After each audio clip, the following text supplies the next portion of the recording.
Lads and lassies, and welcome back to Let's Talk Geeky. And we've got a full panel tonight. So, hi guys, how's your week? Hello. I wave. It's going great so far. Yes, I'm. There is an elephant in the room here, but who's going to say it first? Who's going to say it first? I'll breathe in. Different type of elephant. Yeah, no, not that kind of elephant. No. There's another elephant in the room here that sort of he's tempting us to say something, and let's see who's going to say it first. Do we know? The man in the middle there? Could be the man in the middle there on the middle top. With his t-shirt. What's he flashing?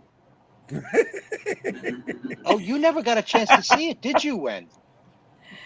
No. No, basically it has been mentioned a wee bit in the past, but let's hope when he flashes his Ming, he's not the only one. This was a most excellent gift from Mr. AWK. Yes. Oh, that's awesome. Well done, Alex. It turned up. There is on the printing on the back as well. And there is even a hand reaching in and trying to grab the Ming. I'm not going to turn around and show my posterior for the live stream. Sorry to disappoint. I'm just not going to do that. Your Ming is okay, but not your posterior. Oh, goodness gracious. We're getting off to a good start. Yes. Well, in all fairness, I would prefer compliments to my posterior rather than my fronterior.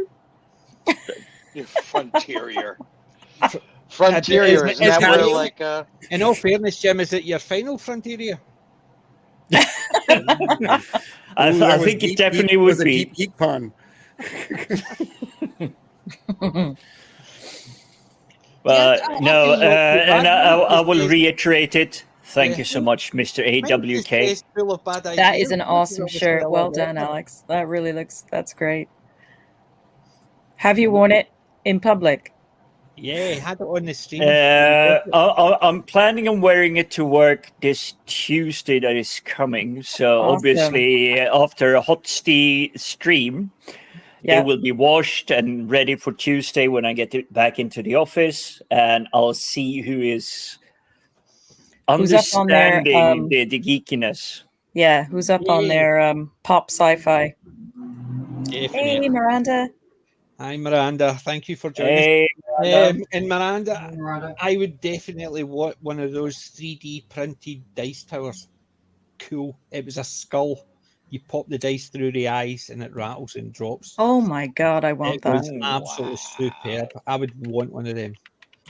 Unfortunately, the nearest I've got to a dice tower is a box with a lid, and just roll them into it. Wasn't there a dice tower like that in Nightmare Before Christmas? Didn't the gambling ghost guy have like a caddy like that where he threw dice and they went through the skull and came out his mouth? Yeah. I wonder if that was the inspiration. That's fantastic. What a fantastic thing to have. Cool. It was cool. I want one. It is so, especially when we're talking about doing a RPG stream. But we'll still need to talk about that. Oh, you get a cool artifact like that on camera. Forget it, man. You're going to gain fans overnight. It was so cool. I just saw Amanda posted it in Twitter, and I thought, wow, I want one of those. But unfortunately, and Wenda's going to bring up an official image, aren't you, Wen? You're going to find it. You're going to find it. So what have you been up to this week while we're looking for that? Well, let me start. I've been actively dodging anything Amazon Prime at the moment because of the. Well done, Jim. It's a literally try. I know I'm already paying because the comfort of literally same day delivery service because I live so close to London. It's so easy to get stuff, but I am not interested whatsoever watching the new stuff they came out with, and hearing Friday Night Tights and the previews and all of that. Oh, I'm scared. One day I might be curious enough to see if it was worse or is worse than Wheel of Time. Oh, that's a brilliant one. Isn't it just? I have heard it is not as bad as Wheel of Time, but that it is very dull. It cannot be as bad as Wheel of Time, because the difference between Wheel of Time and this Amazon show is Amazon didn't have a book to copy from. They had the appendices, so they had to make things up. Whereas the Wheel of Time, they took the whole story, went, nah, we'll just take the character names and just put it, and then change everything. So instead, they said the first season was the first book, but it wasn't. There was other bits. But the first book, they could have cut bits out of that and made a very compelling first season just by keeping the important part. But they didn't. They took all those out. They thought, nah, we'll get rid of them. And then they thought, oh, now we need to make things up to fill in all this. Well, PJ, you and I went through the entire first season, and I do not know how we managed to do that, but I cannot for the life of me remember anything, pardon names, that was in the TV show. There was nothing else in the TV show that was from the book. Yeah, not exactly. a single thing. The character names. They even changed the magic system within it. The magic system was called the One Power, but you had the female and the male side. The male side was tainted by the Dark One, but they get rid of that and only had one source that both the males and the females could touch. But any man who touched it just went crazy, which made zero sense, because they're now saying it's just because they're men to go crazy. But in the other one, it was because that side of the magic system was tainted by the evil. So anybody that touched it had the film of evil going through, and it drove them crazy. Well, we had the sheer fucking hubris from Picard in Wheel of Time. And it's like, how dare you touch the one source? Yeah. So, what? But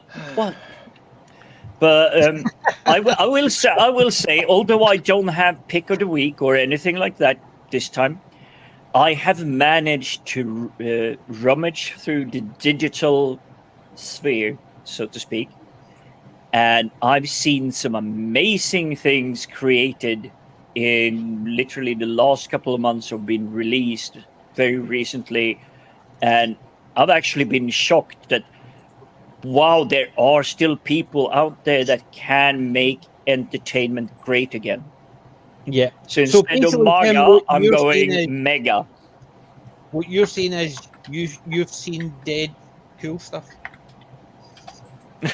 It's just somebody was actually talking about Wheel of Time, Sixth Sense earlier. Somebody on there, like Shyamalan Ding Dong. Yeah. Well, saying that, I find him such a mysterious character / director, because he's hit or miss. When he hits, he hits big, and when he misses, oh man. It is like he's literally trying to fall on the ground and he misses it. Yeah, and he was he the one that did Lady on the Water? Lady in the Water? Yeah. I liked that one. What? Yeah, I thought it was. I actually liked that one. I loved those creatures, those like creepy, like the ones that like stand up. They're like hunting them in the grass, and then they suddenly just sort of stand up in the grass. They almost look like a wild boar or something. Oh, that would be the scrunts, which is a terrible name. Thank you. I don't even like to say the word because I'm worried I'm going to get it wrong and it's going to go all bad for me. So, well, Roman, we're a multinational gathering here. It's United Kingdom, it's United States. We have Scandinavia. We even had Australian visitors in here, so we're spanning the globe. So pronunciations is never ever an issue. That's my outside. Sorry. Who are they coming for this time? Yeah, that's usually the pronunciations are unimportant. that's usually Is that our the pronunciation police? It's the grammar police coming for us. Damn it! I was so close. In Scotland, that would be a surprise. Kelly has issued a Kel Lynch has issued a challenge in the chat room, and I don't know if you've seen it. Where is she? I was actually responding. She's something about my Yankee cap. What's wrong with my Yankee cap? What? Are you a Boston fan? Is that the problem? Not quite. Not quite. I can't see it. I must have missed I think it's the reference to his Yankee cap there. She'll elaborate in a minute, I'm sure. Oh, gosh. Well, I want to take the opportunity to say hello to Rosie Gamgee. Thanks for joining us. Hey, How Rosie. are you, dear? Hello. And the reason I'm off camera is I'm eating my caramel log. Sorry, I did say earlier on. When you say those words together, that's a little not weird. the image I'm getting. Getting weird. As a man who's traveled the globe, when you hear camel log, there's an image that comes to mind, and it's not something that sounds appetizing. Caramel. Oh, I think you said camel. The more you know. Camel as well. Big difference. Wow. And that's why pronunciation the more is you know, the irrelevant more on this freaked out channel. you'll get. Caramel. It's a caramel. Okay, A caramel. Story. It's not a caramel though. It's I a caramel. apologize to the entire world for that mistake because that was not good. No, but I was there as well. I was like, Right, who's What? huffing? Who's got a fan on in the background? That's me, sorry. Switch all my stuff up. How you doing, Blair to Blair? yeah. Right, so what did Kelly say in the chat? I can't see it.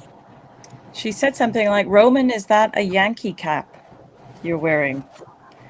And it is. I know Kel Lynch is a Jets fan, so I'll leave the rest to your imagination in terms of the baseball side of things. Oh, she's a Mets fan. Yeah. I mean, Ooh. Well, Steve, That's all right. We're still okay. This has got to be like the worst possible rivalry, and we're still really good friends. She's an Islanders fan, and I'm a Rangers fan. Okay. see, that's different in Scotland just because saying. if you're a Rangers fan, it's only the Celtic fans that don't like you. Well, that's a different Ranger. hockey, This is That ice sounds hockey. like a standard Long Island marriage, in my opinion. That's Well, yeah, New York. Yeah, that's. I grew up in New York, Long that Island was- area, so Yeah. So when it comes to American ice hockey, even though I haven't kept tabs on it for a long time, I'm still a Colorado Avalanche fan. See, I'm you're a not noob. sports fan. at Yeah. all. Yeah, thank I you, was out- Helen. I love you too. Even though you're an Islanders fan, I love you I too. still love you. I, Hey, did anybody see She-Hulk this week? No, thank No. You missed the best video No. segment in the history of video segments seen it on with Twitter. She-Hulk twerking.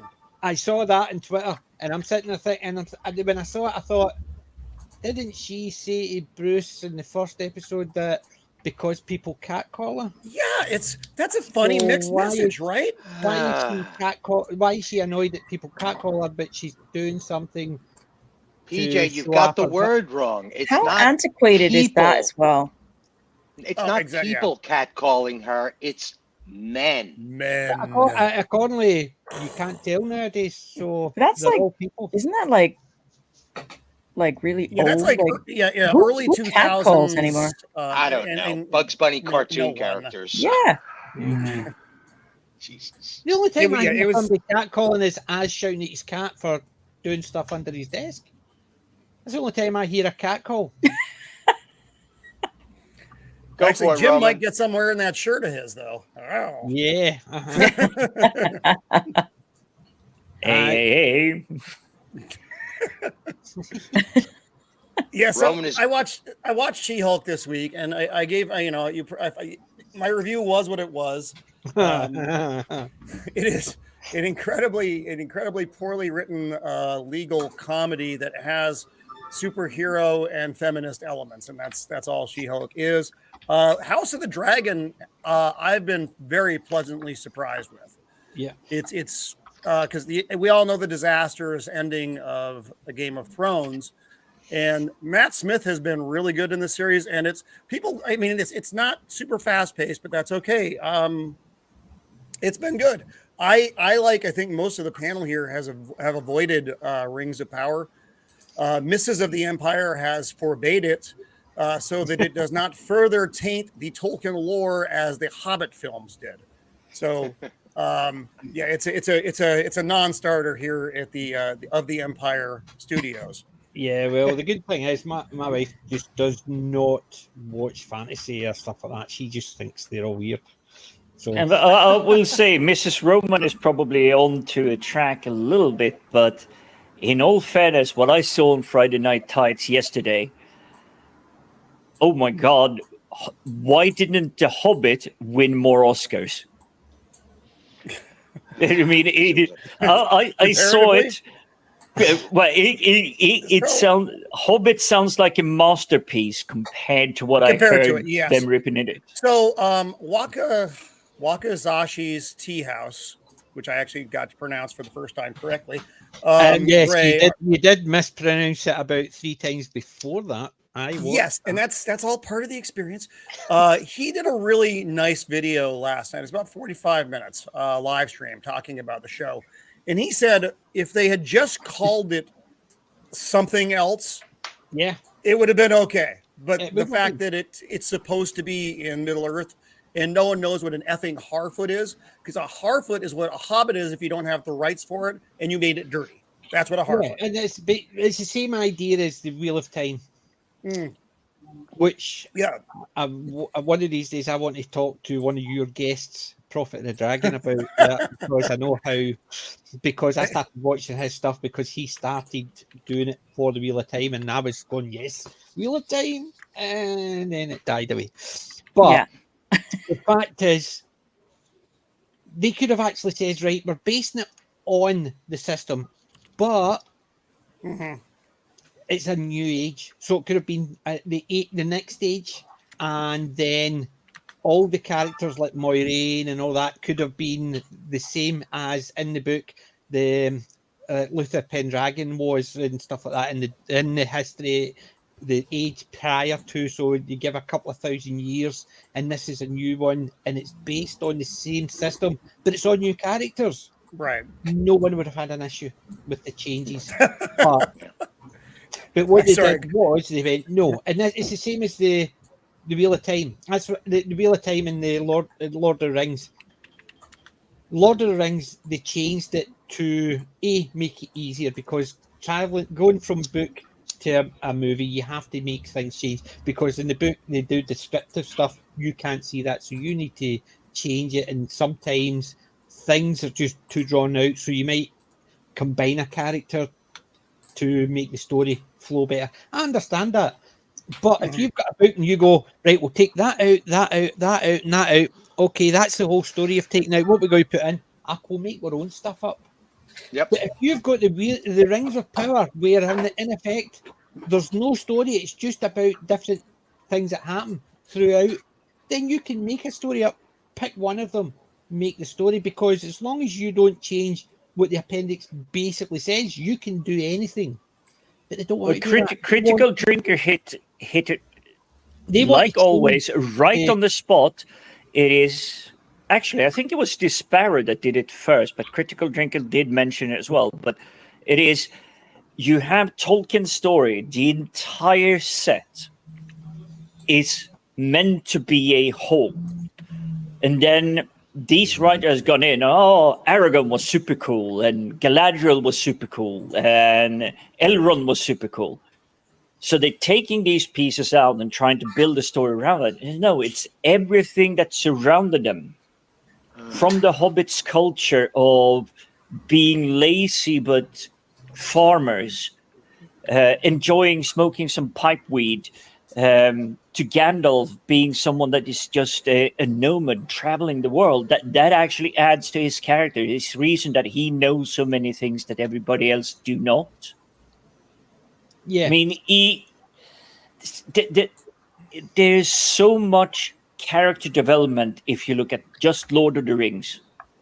Yeah. Every single character has that volume to them. They don't feel wafer thin like most characters do today. Do you know what they've all got in common? Doctor Who, Star Trek, Star Wars, Lord of the Rings, Rings of Power, Amazon's Lord of the Rings, we'll call it.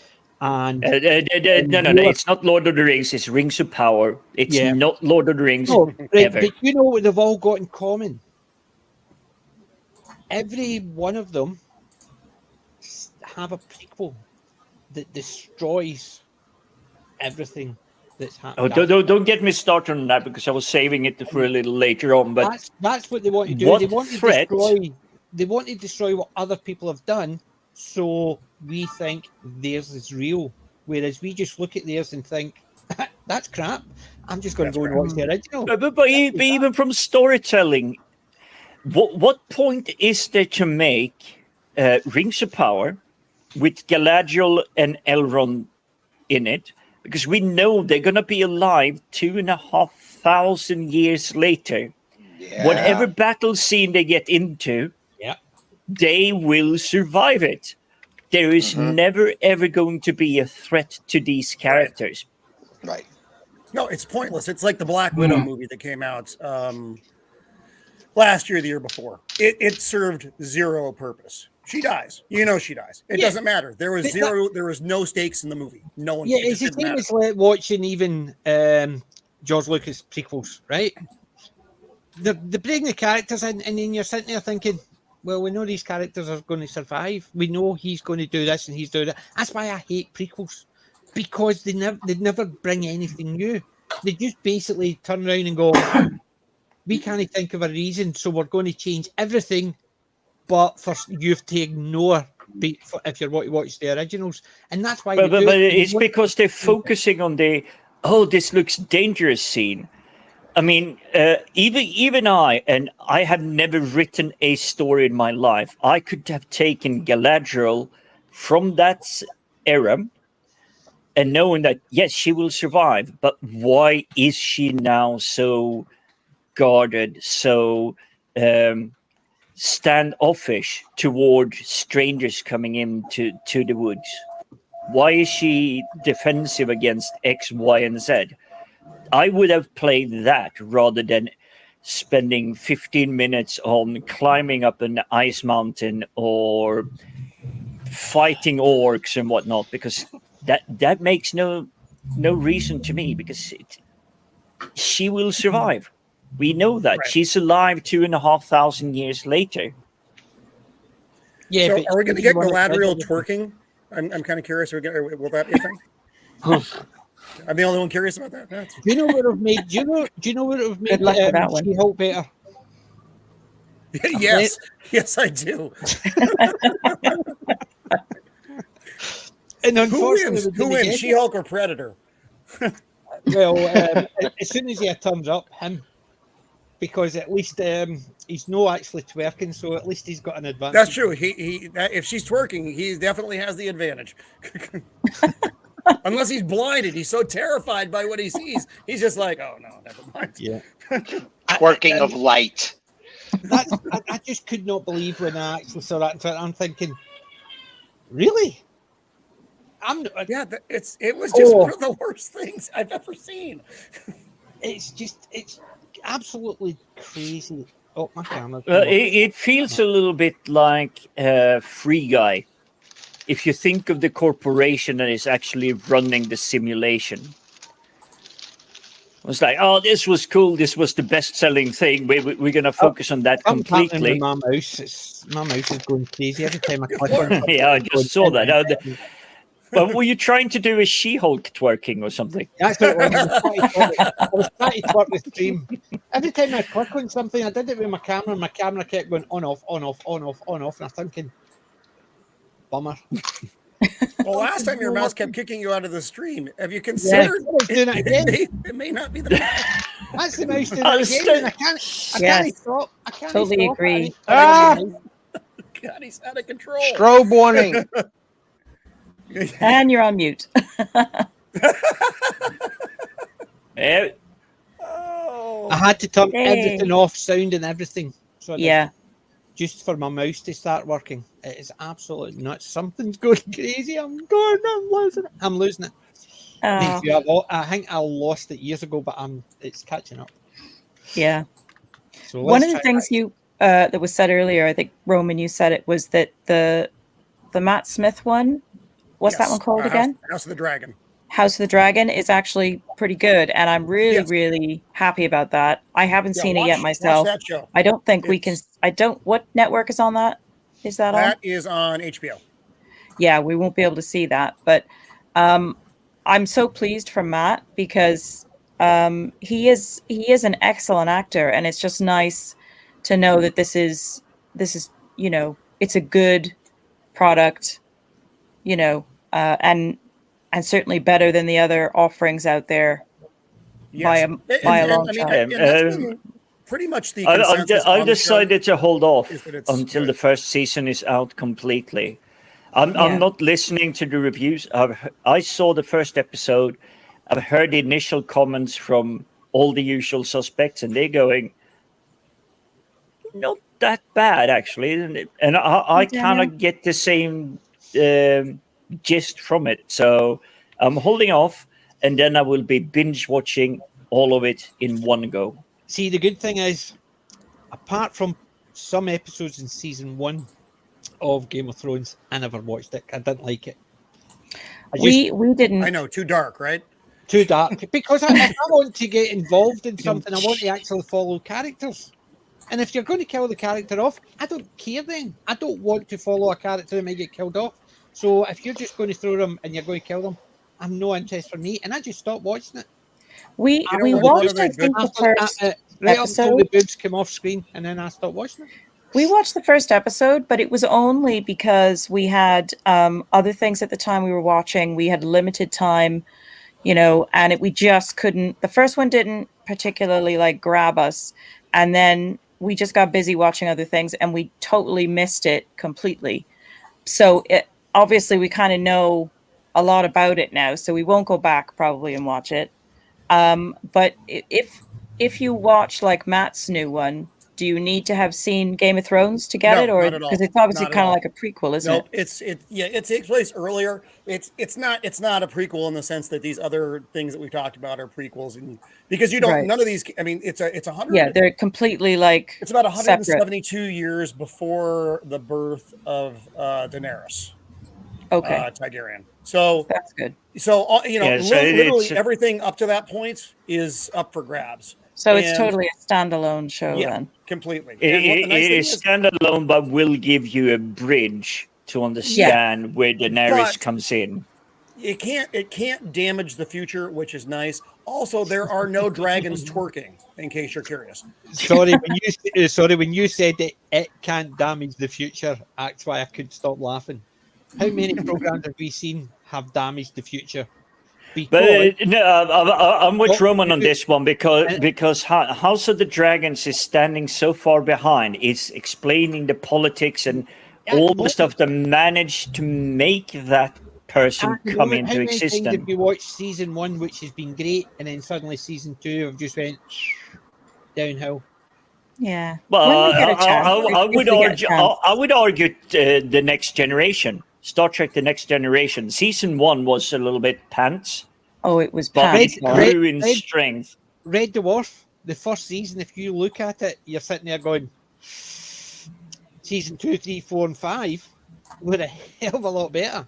I know. And then it went downhill again. But it's what I'm saying is, how many times, like The Boys, I watched an episode of The Boys and thought, guess what? Too dark. And then I moved on. Yes, but how many times? And I saw people talking about it, and they said season 2, season 3, it went really downhill and bad. And The Expanse, it got to a point, and then it went downhill and bad. And that's the point. It's so this could be great, but it's going to do a season 8 of Game of Thrones. It's just going to go bad because who's going to write it after the set point? Because it's not as if what's his name, Martin. Yeah, that wrote it. Now this George is a R. R. separate- Martin, you mean? This George is a R. different book though. So I think we're working with I may be wrong, and you have to forgive me because I'm not a Game of Thrones book guy, but I think this is a story that's done. Now, and I'm sure they're going to change things. You know, they always have to change things. So, but what they're changing doesn't matter to me because I've never read the books. It may matter to somebody. But I'm really enjoying the story of the Targaryens. I think they're interesting.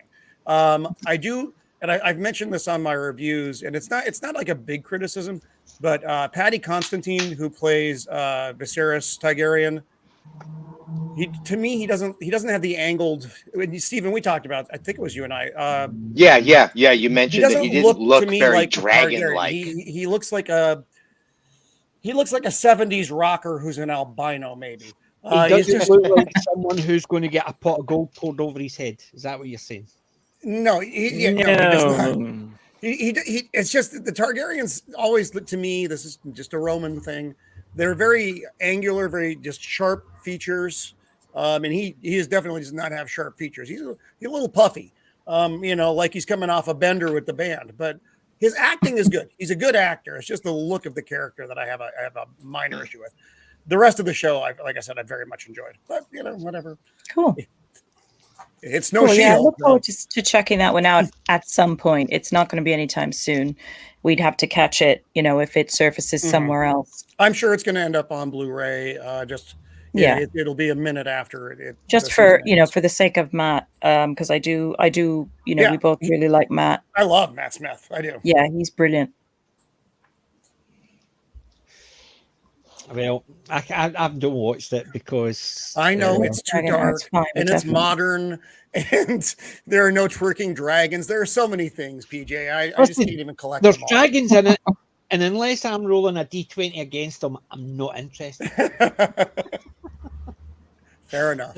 I don't know. It's just because I was not enthralled with Game of Thrones. I watched a couple of episodes, and as I said, they killed the character, and I thought, what's the point? So I just stopped watching it. And yeah, I'm glad I stopped watching it because everybody telling me how it went downhill to the point everybody was shouting and bawling about season 8. Well, yeah, after season 5, there was a definite slide.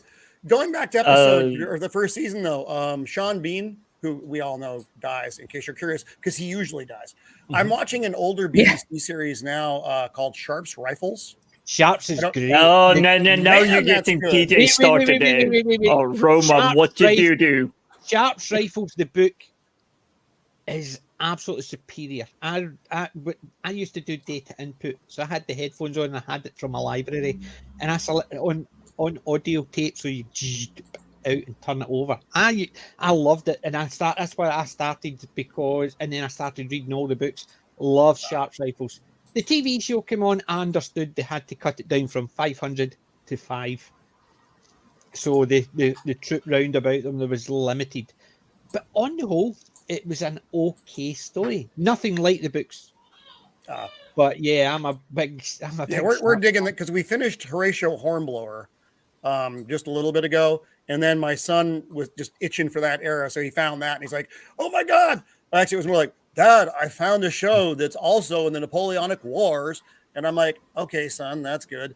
And then we started watching it, and it's been very enjoyable. Huh. This one is done for you, Roman. If he loved that era of buccaneers and the privateers and all that, one of the greatest video game creators ever, called Sid Meier, created a game called Pirates, which is set during the Buccaneer era in the Caribbean pirates. Yeah, ocean. And you actually get to hunt down the Incan Mayans. Yeah, it's PC. I believe it's tons of platforms, but yeah, definitely on Steam. And you should be able to get it for like a couple of bucks. Yeah, because he has a gaming PC that he bought specifically so he could play things like that. So I'll shoot him. He will not need a very top-end computer. Come on, Buggery, can I get my dad joke in here? No, you Dad can't. joke in there, PJ. You're a granddad. You're excluded from the dad jokes now. All it means is my dad jokes have aged unwell. However, Roman, he's not talking about this Buccaneer. He's talking about that Buccaneer. Ooh. Ooh. I know, dad joke. Come on, leave me alone. That's a rough one. It is a very rough one, but dad jokes are meant to be rough. I mean, it's no camel log. Yeah. Yeah, that one's gonna stick. Yeah, we need that one. It's a caramel log. Not only is it not a camel log, it's a Tunnocks caramel log. Yeah, I like the way PJ says it. That's cool. Yeah, people say the Scots have got accents, and all I say is, no, we don't. You lot have accents. Yeah. We don't. Right. How look at dare Brian you? Young. You look How at not dare Brian Young. you? You look at Cruel Birab, and you look at the Critical Drinker. None of them have got accents either. I don't know what you're talking about. You lot have got accents. We don't. And then the entire world turns around and goes, "What did he just say?" Basically, not the 9 o'clock news did that. They had Billy Connolly getting interviewed. Yeah. And the interviewer, it's Janet Street Porter, played by his wife, Pamela Stevenson. And she plays Janet Street Porter. So she's gone, "Tell me, Billy, what is..." And basically, and then she goes through this long speech asking him a question. And he goes, "Pardon?" So basically, when you're saying is, what did somebody just say? Not the 9 o'clock news have done that with the Scottish accents. They had an interpreter for between the English and the Scots, never mind the wide world. So That's there hysterical. you go. A wee bit of trivia that's unimportant and kills Yeah, it. I'm much better now with it. But like earlier, that definitely slipped my radar when you said that. But I am getting better with it now as well, because we only had one Scotsman that worked. No, I take it back. We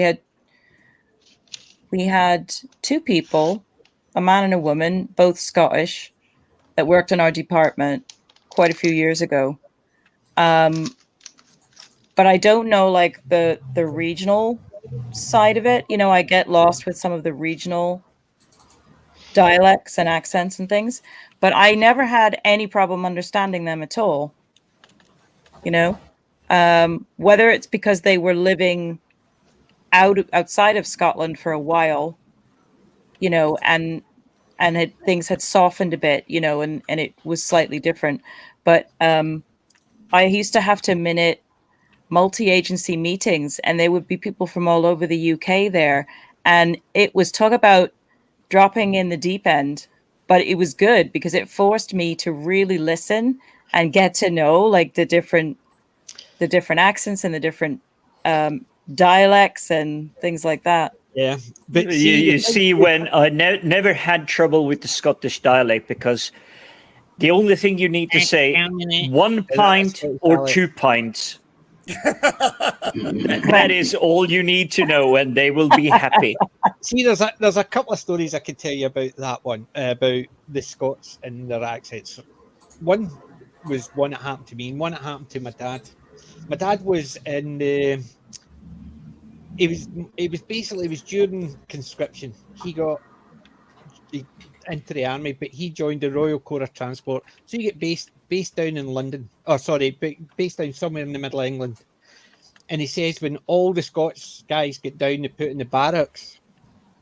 This big guy walked in, big English guy, polish that, clean that, do this and do that. And he's just throwing all his stuff on all the beds because he was this big 6'6" guy, built like, as they say, a brick shit house. And as he was walking down, all the stuff was landing in the floor in the middle of the barracks behind him. And he turned round and just saw all his stuff lying on the floor. And he says, "Who did that?" And somebody says, "Fucking clean them yourself." He says, "Oh, the Scots barracks," and picked all his stuff up and went to the next barracks and started again because they were all English. The Scots accent sounds a lot rougher. It's the same as my dad brought one of his friends up, and he said, and they went to the pub, and his friend says, "Come on, Jock, we need to go. There's a fight. There's going to be a couple of fights." So my dad and my granddad went, "Oh, where?" He says, "They're there, they're there, and they're there." He says, "No, they're just asking each other if they want a pint." So it's a case of, "Hey, you a big fat, get to 2 pints, please." No, don't you drink it, and it's that kind of thing. And it's just the way people talk. It's like the old joke. Guy walks into a pub, "Yous are all bastards and yous are all feckers." "Hey, I'm not a fecker." He says, "Get out there then." It's that old joke, just the way people talk. In Scotland, we've got a very direct approach to talking. Hence the reason why they're trying to actually regulate the way we speak.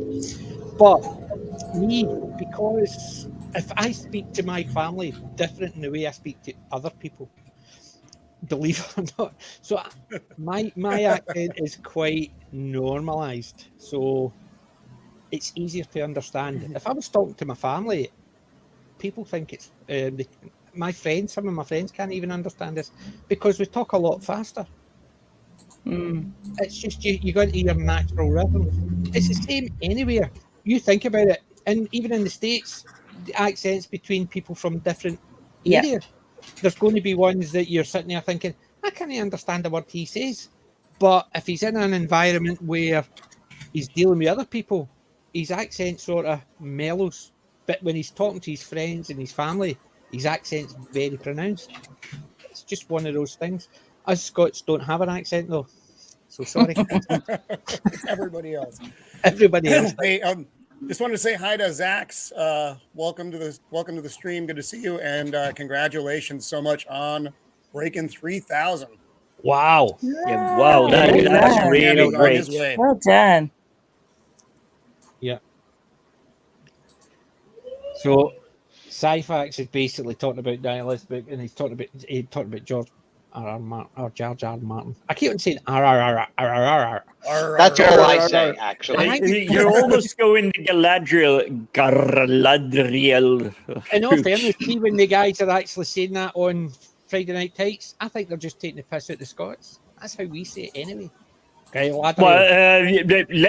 let's just highlight how racist they were in condemning all the dwarves to Scottish accents.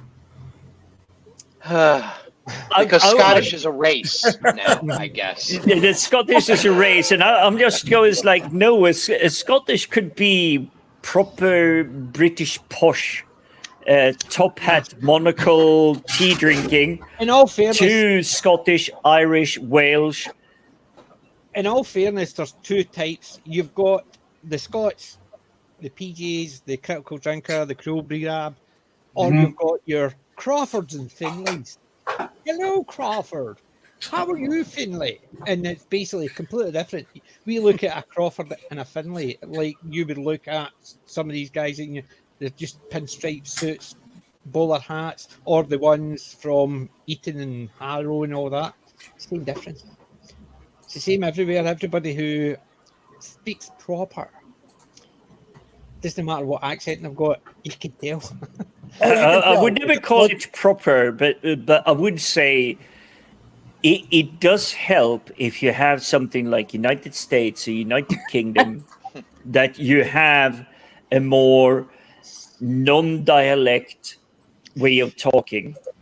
So you don't do the drawling Southern Texan kind of speaking. So you can reach a greater audience, and it's the same here in the UK. Stephen seems to do pretty good, except people think he may be a mobster. There's concern. Yes, yeah. There's a bit of concern. I'm not really fussed by it. I'm going to get over it eventually. Yeah, the whole dialect thing, it wouldn't be so bad if you guys didn't chastise anybody that didn't get the dialect correct. If Only they weren't from that country. Only on the TV. They tried to make it so prevalent, but I've been fortunate enough for the last 20 years. I've been working for multinational companies, which literally spans the entire globe. Being able to listen to someone's dialect is key and front center. They're making the effort to communicate to you in whatever language you speak. They will have a dialect. Different way of pronouncing certain words, and you go, it's like, what did you just say? And then you're going, oh, you meant that.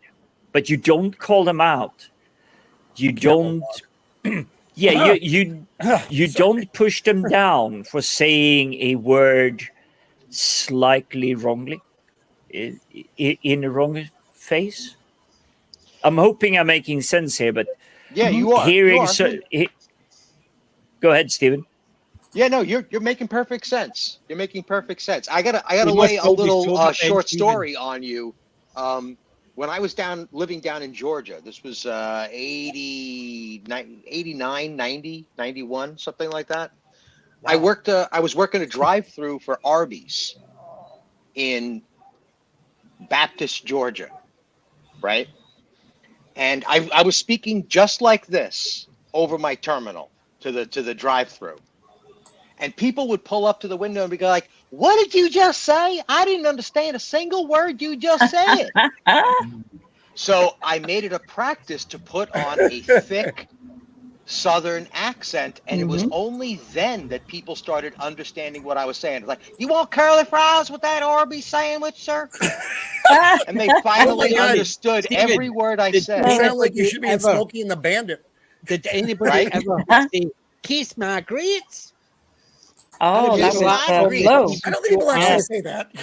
That was from the TV show Alice. Alice, That was yeah. a US thing, Alice. Yes, the And I loved tall that. redheaded waitress whose name Yeah. is He's escaping my me. friend. You gum, yeah. I know that one. Yeah, I love that. That's so weird, so The fast. only thing that still reveals my age, so to speak, when I speak to my colleagues these days is groovy.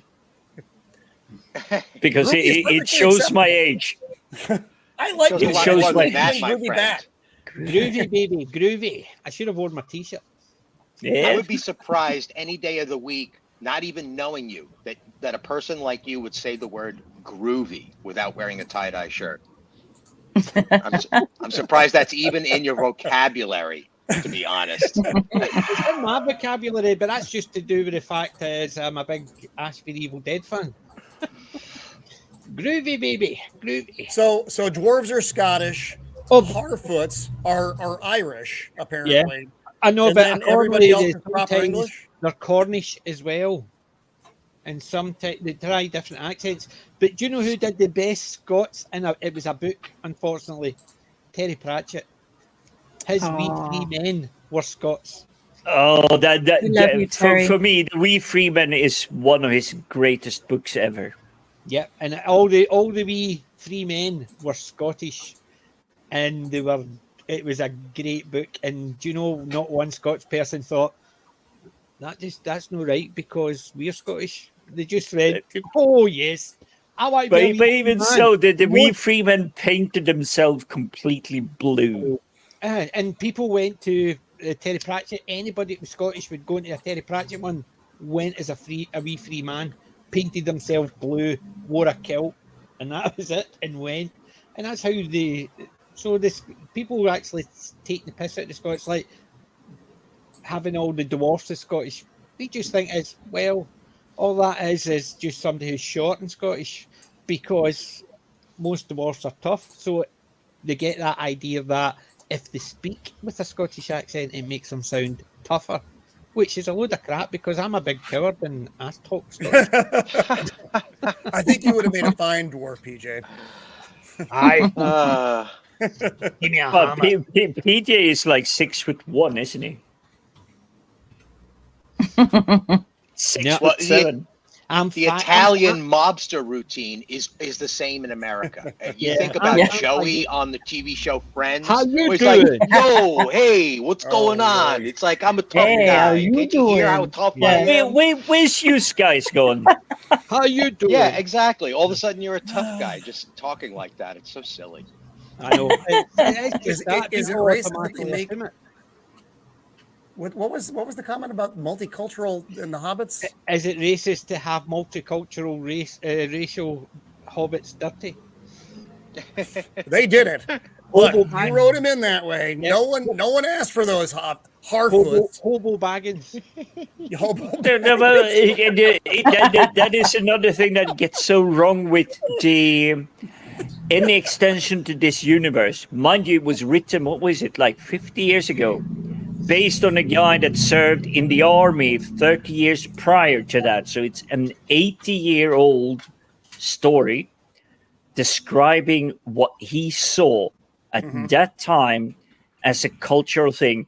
And what most of these, shall we say, critical drinkers and everybody is missing is Tolkien wanted to make this story because he felt there was a lack of United Kingdom / British / English folklore, because he had studied Finnish, he had studied all of these things. They had these mythologies about trolls and fairies and mythological creatures, whereas United Kingdom, when he started writing this, United Kingdom did not have a single shred of this. He wanted to build a mythology centered around United Kingdom that was focused on the very far north of the European reaches. Yeah, remember, but make it British. I know it sounds silly, but you're talking about over 100 years, not 80 years, because he was during the First World War, 1914, 1918. He was in the trenches and he wrote it. So that's over 100 years old it is.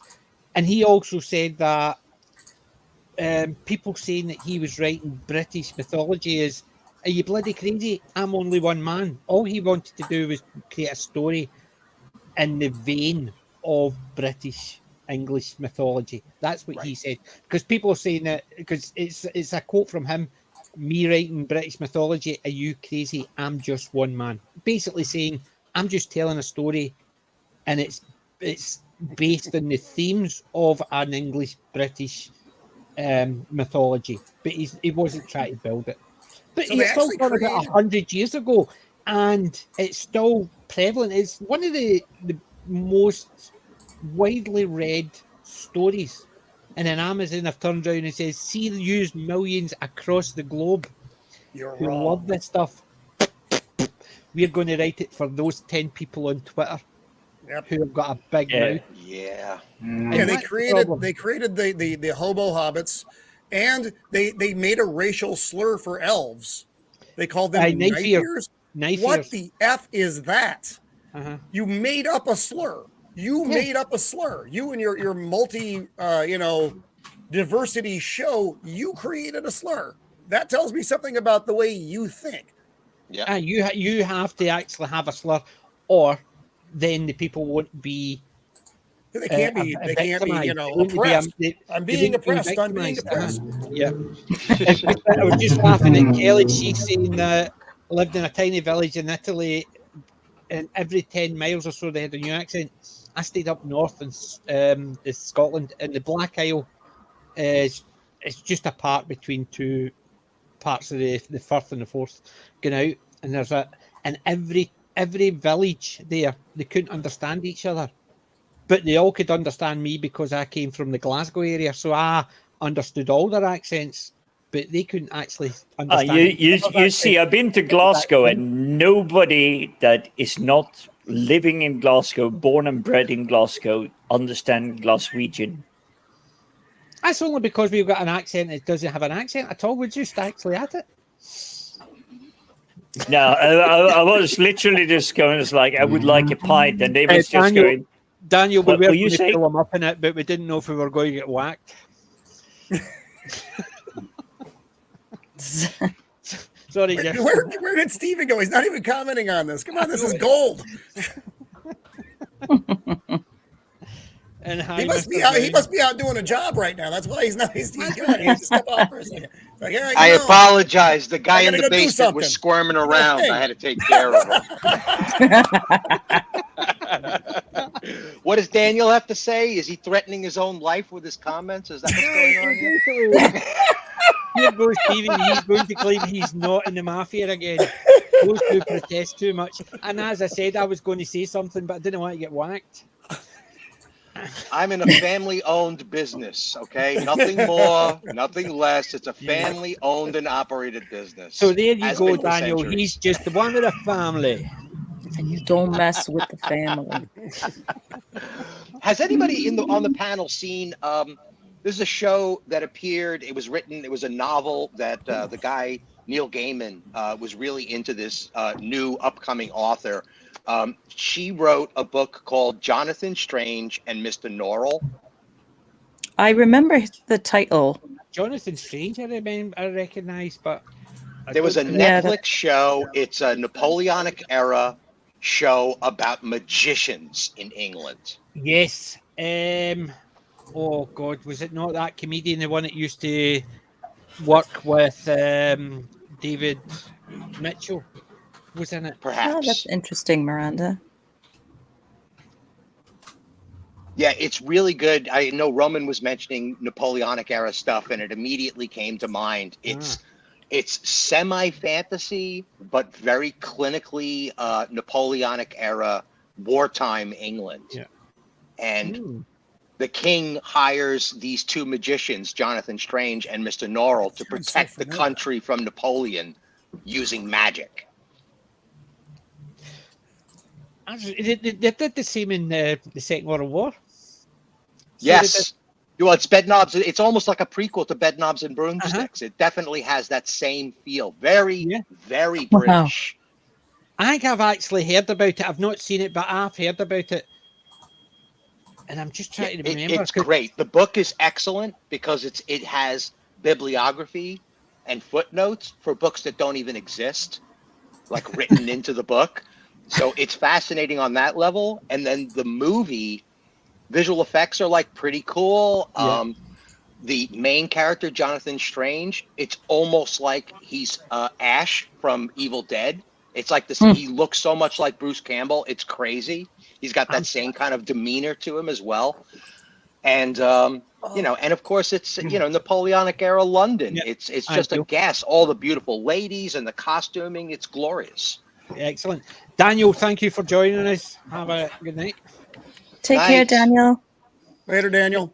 See, the thing I recognize that from. I just recognize it, and I don't think it's a case of I've seen it. I've obviously saw a review of it, and it's on Netflix, I think.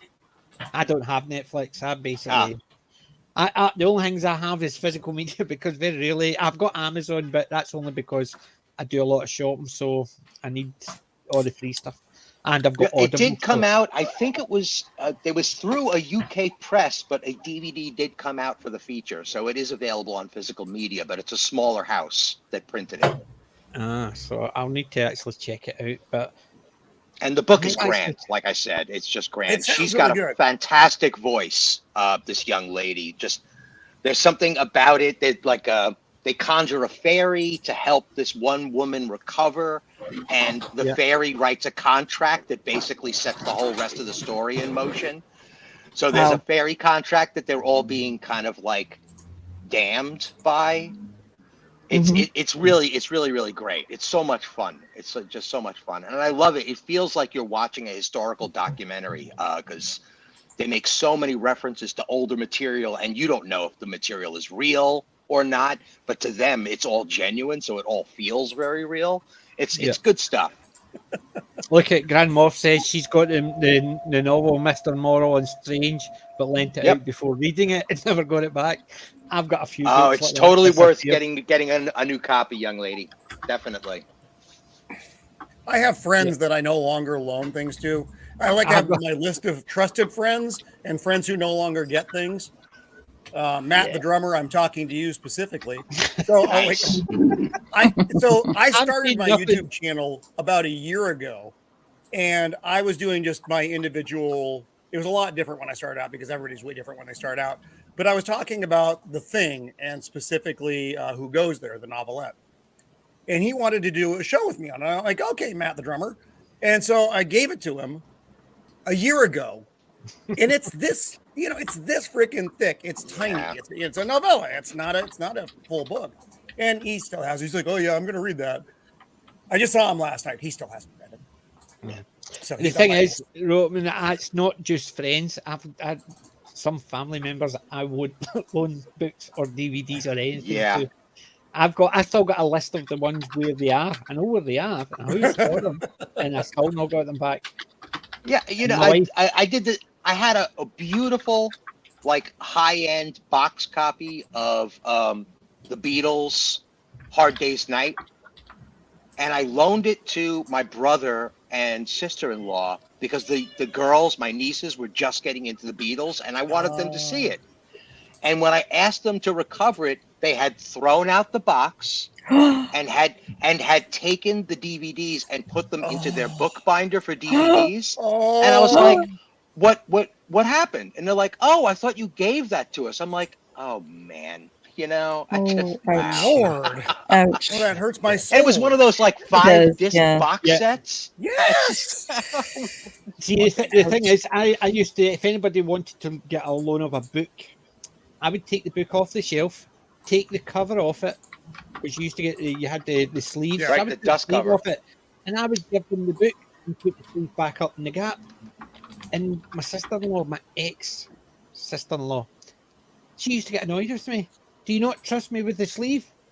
No, because if you make a mark book, you crease it, whatever, I can put the dust cover on it and it still looks brand new. She says, but can you just give me the sleeve as well?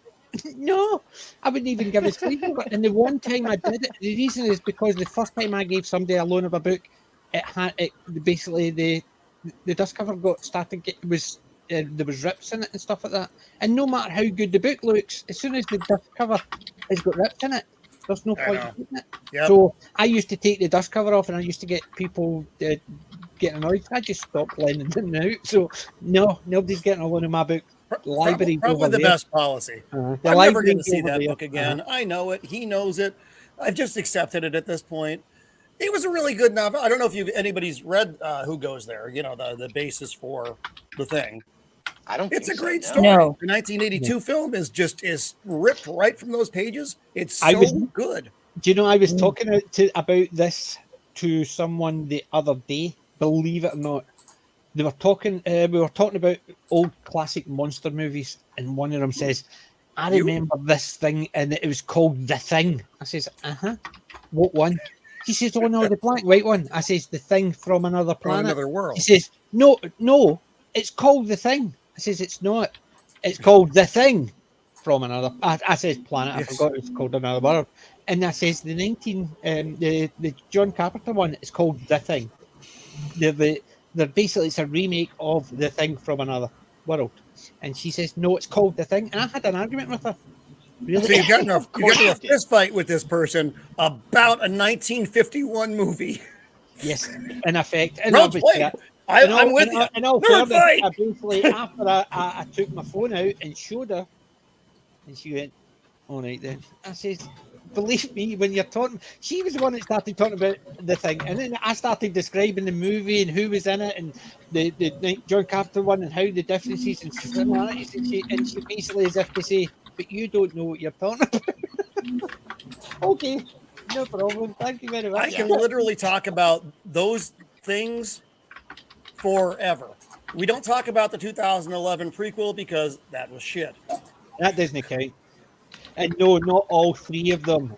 Two of them. The third one is basically the kid that you put up in the attic and shoot cranes. I'll count three if we include the novella. That would be three. But yeah, the 2011 film was just so bad. Yeah. In every way it could be bad, it was bad. It was bad as a period piece because it was supposed to be 1982. It was bad effects-wise because they were supposed to do practical effects, and then the production team got skittish and they decided to do CGI, and they did it poorly. The fact that they had I guess I could go on and on. One of the things that made the 1982 film so interesting was the all-male cast, because it gave it a whole different dimension in the base being secluded and the paranoia and the isolation and all that. When you went over to the Norwegian base and you had ladies down there, it changed the dynamic considerably. And it just shouldn't exist. And I'll stop talking about it because I'm actually hurting myself by talking about it. Yeah, because you're such a sexist. I can't believe what a sexist you are. Yes. I'm also hobbitist because I'm against the Harfoots. No, they've redefined that term. It's not sexist anymore. It's man. Yes, it's true. Yes. Yeah, we're the only ones that can get away with being born that way without it being a controversy. Which is ridiculous. Yep. Oh man. I know. But no, I did see the bits and pieces that have been on, and I'm so glad I've not watched the Rings of Power, She-Hulk, or anything else you guys are actually reviewing that I can sit back and go, yay!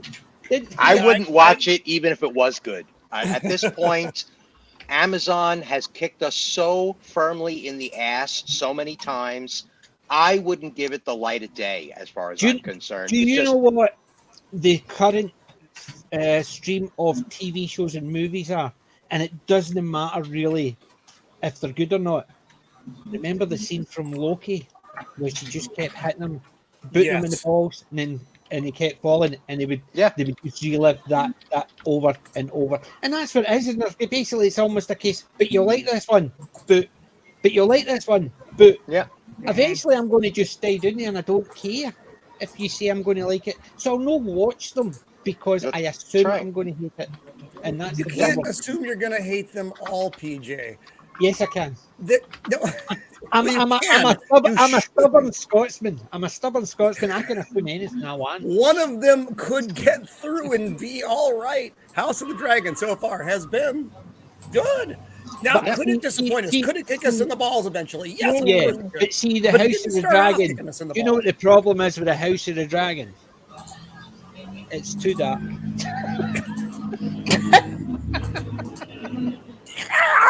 Yeah, you're so frustrating.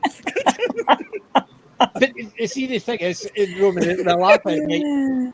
My mum is the oldest of 7. My dad was the oldest of 7, and my mum used to say my dad was the most stubborn person in his family. My dad would say my mum was the most stubborn person in her family. My mum said to me, I'm the most stubborn person she ever met. And I was 7 at the time. And I just got more stubborn as I grew older. So yeah, I could actually turn around and go, I could be standing with 50 people with the proof in front of me, and I'll still turn around and go, nah. But it's right here, man. But I know my limitations. I know exactly. I know my limitations. I'll never reach the chopper. Because you shouldn't have picked me up. But that's a different movie. But, do you know? I was actually rewatching last week was Criminal Minds. Predator again. No, not Predator again. Criminal Minds. I was watching that. Oh. And I really like Criminal Minds. I've watched it a lot, so I was just started rewatching it again.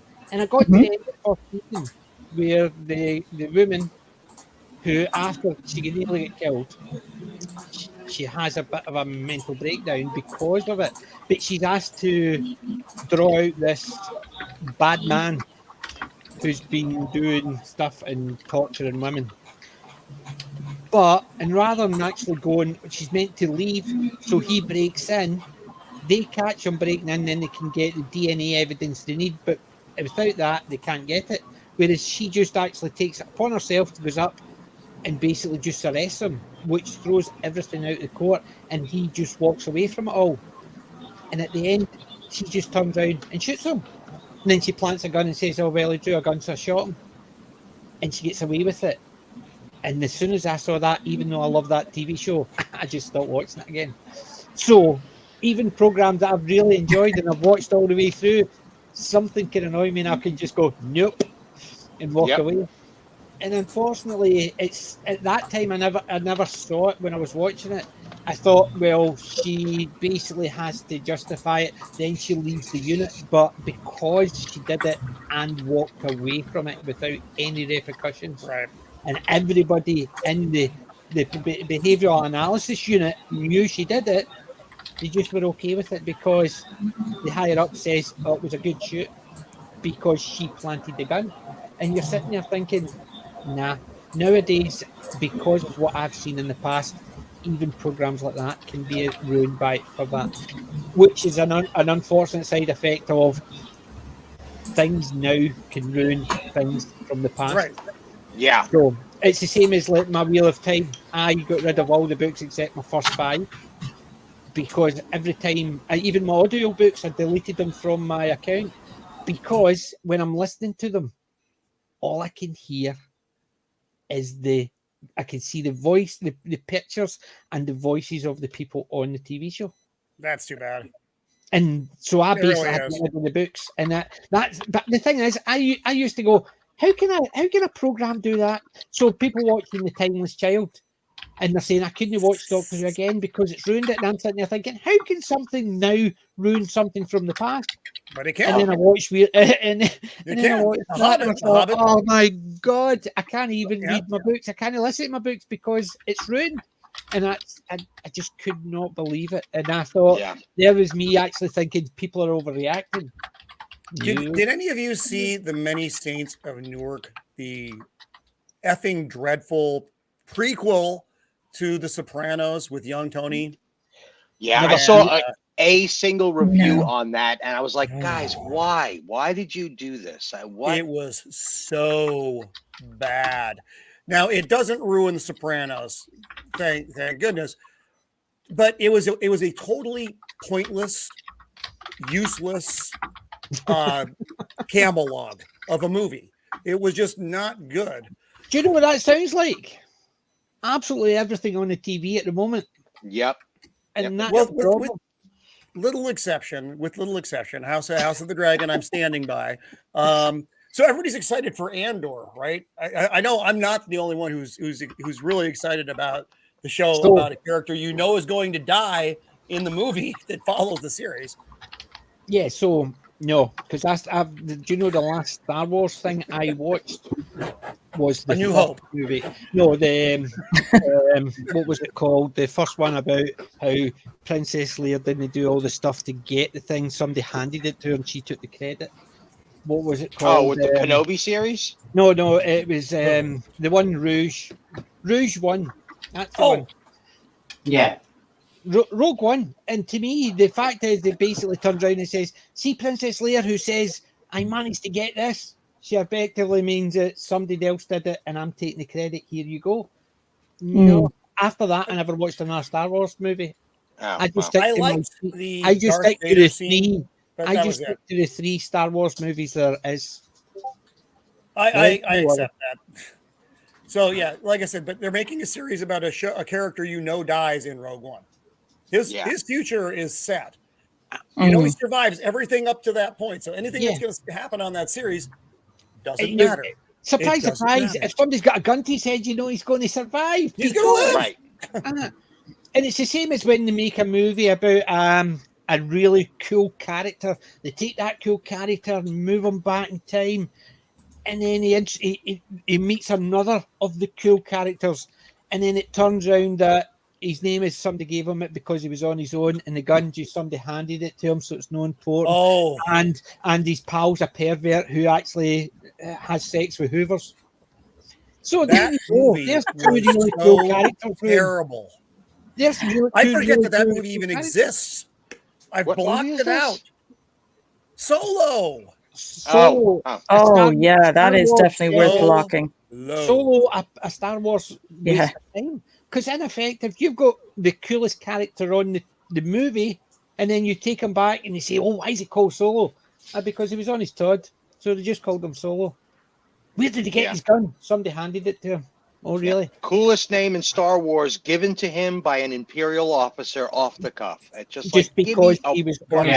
Garbage, there you go. There's the cool character. His whole backstory completely ruined. Oh, and see the other guy who was the cool character, Lando Calrissian. He's a pervert. Yeah, so not important now. And I'm sitting there thinking, really? So really. I didn't watch that because just the idea of it. So. Well, the crazy thing is that like I'm a Star Wars fan. I was born into it, right? In 1977, I was in first grade, second grade, right? This was an epic part of my childhood. And this notion that everybody's all butthurt about, the prequel, about the new Star Wars movies, the sequels. I'm just like, dude, I gave up about halfway through the prequels. I don't know what anybody's talking about here. Yep. I saw the special edition and I was kind of done at that point. So what is that, like 1999, 2000? I've been a not Star Wars fan. And then they just nailed it home. They just twisted the dagger for another 6 years. So everything else after that, The Mandalorian, Boba Fett, Obi-Wan. Yeah. I was just Boba like, Fett. I don't even know. There's not even a conversation here. I've been done for Yeah, I'm almost the a same with decade. it. Jacob says, how many siblings are Scottish, Irish, and are very stubborn? I'm Scottish, Irish, Italian. Does that give you anything, an idea of the stubbornness in our That's family? scary as hell, man. But you Stubborn must be a and don't hell of a cross you. lover. So when I say, how you doing? I'm actually doing a bit of Scottish, a bit of Italian. Yeah, I mean, God, you're bringing your Italian sauce. You're bringing your haggis, and I'm sure you know how to cook up a cabbage. So, God, it's like you're a deadly man in the kitchen. Unfortunately, that absolutely sounds delicious. Hey, red sauce and boiled cabbage is actually a prime dish. There you go. Stuff with cabbage. Whoa, sounds delicious. My mother used to make a marinara version for every St. Patrick's Day. We would have cabbage stew. There's only but it was one like slightly Italian style. See, I like a carbonara type sauce. I like a cream sauce because there's only one tomato-based sauce I'll eat, and that was my mum's and my granny's recipe. And my sister still makes it occasionally, but I will not touch a red sauce at spaghetti at all because none of them taste like my mother's or my granny's. Wow. So I think there's a movie about a rat that becomes a chef that has a very similar climactic plot line. Ratatouille. The thing is, he was his friend. He was Italian. He was called Ratatouille. A dirty rat? You dirty rat. Dirty rat. And James Cagney never actually said that. It's one of those urban myths. It's an urban myth. It's the same as Kirk never says, "Beam us up, Scotty." It's an urban myth. He would say, "Beam us up" or "two to beam up" and stuff like that, but he never says, "Beam me up, Scotty." Damn, man, what you gotta go blame it on the urban for, man? What the hell? And that's based on James. That's based on somebody bringing up James Cagney saying, "You dirty rat." Which he never said. It was probably like a comedian. It was setting it up, and then that became part of the popular culture. Somebody did a ceremony. They were doing I don't know if it was the Oscars or something, and he was doing his James Cagney impersonation, and that's where it came. He started it, and it came off. You do it, right. And that's basically where it come from. It's the same as pirates. See the way everybody portrays pirates. Jim lad. That's based on one character's characterization of pirates. Yeah. And it was on it was in the BBC, one character. That's how he portrayed pirates. And since then, people pirates. That. And now it's not this Buccaneer, it's that Buccaneer. But that's a different story. I'm bucking. The first time I ever got a chance to really put Milton in between my ears, Paradise Lost and stuff like that, I was blown away that this guy Milton invented the idea of an apple as the fruit that came off the tree. It's not in the Bible anywhere else. Milton's made it an apple. I don't know what fruit it is. It's not mentioned in the scripture. I know that there's a parallel between Zeus's gift to Hera. Zeus's gift to Hera was a branch of apples. That was his wedding gift to her when they had the ceremony.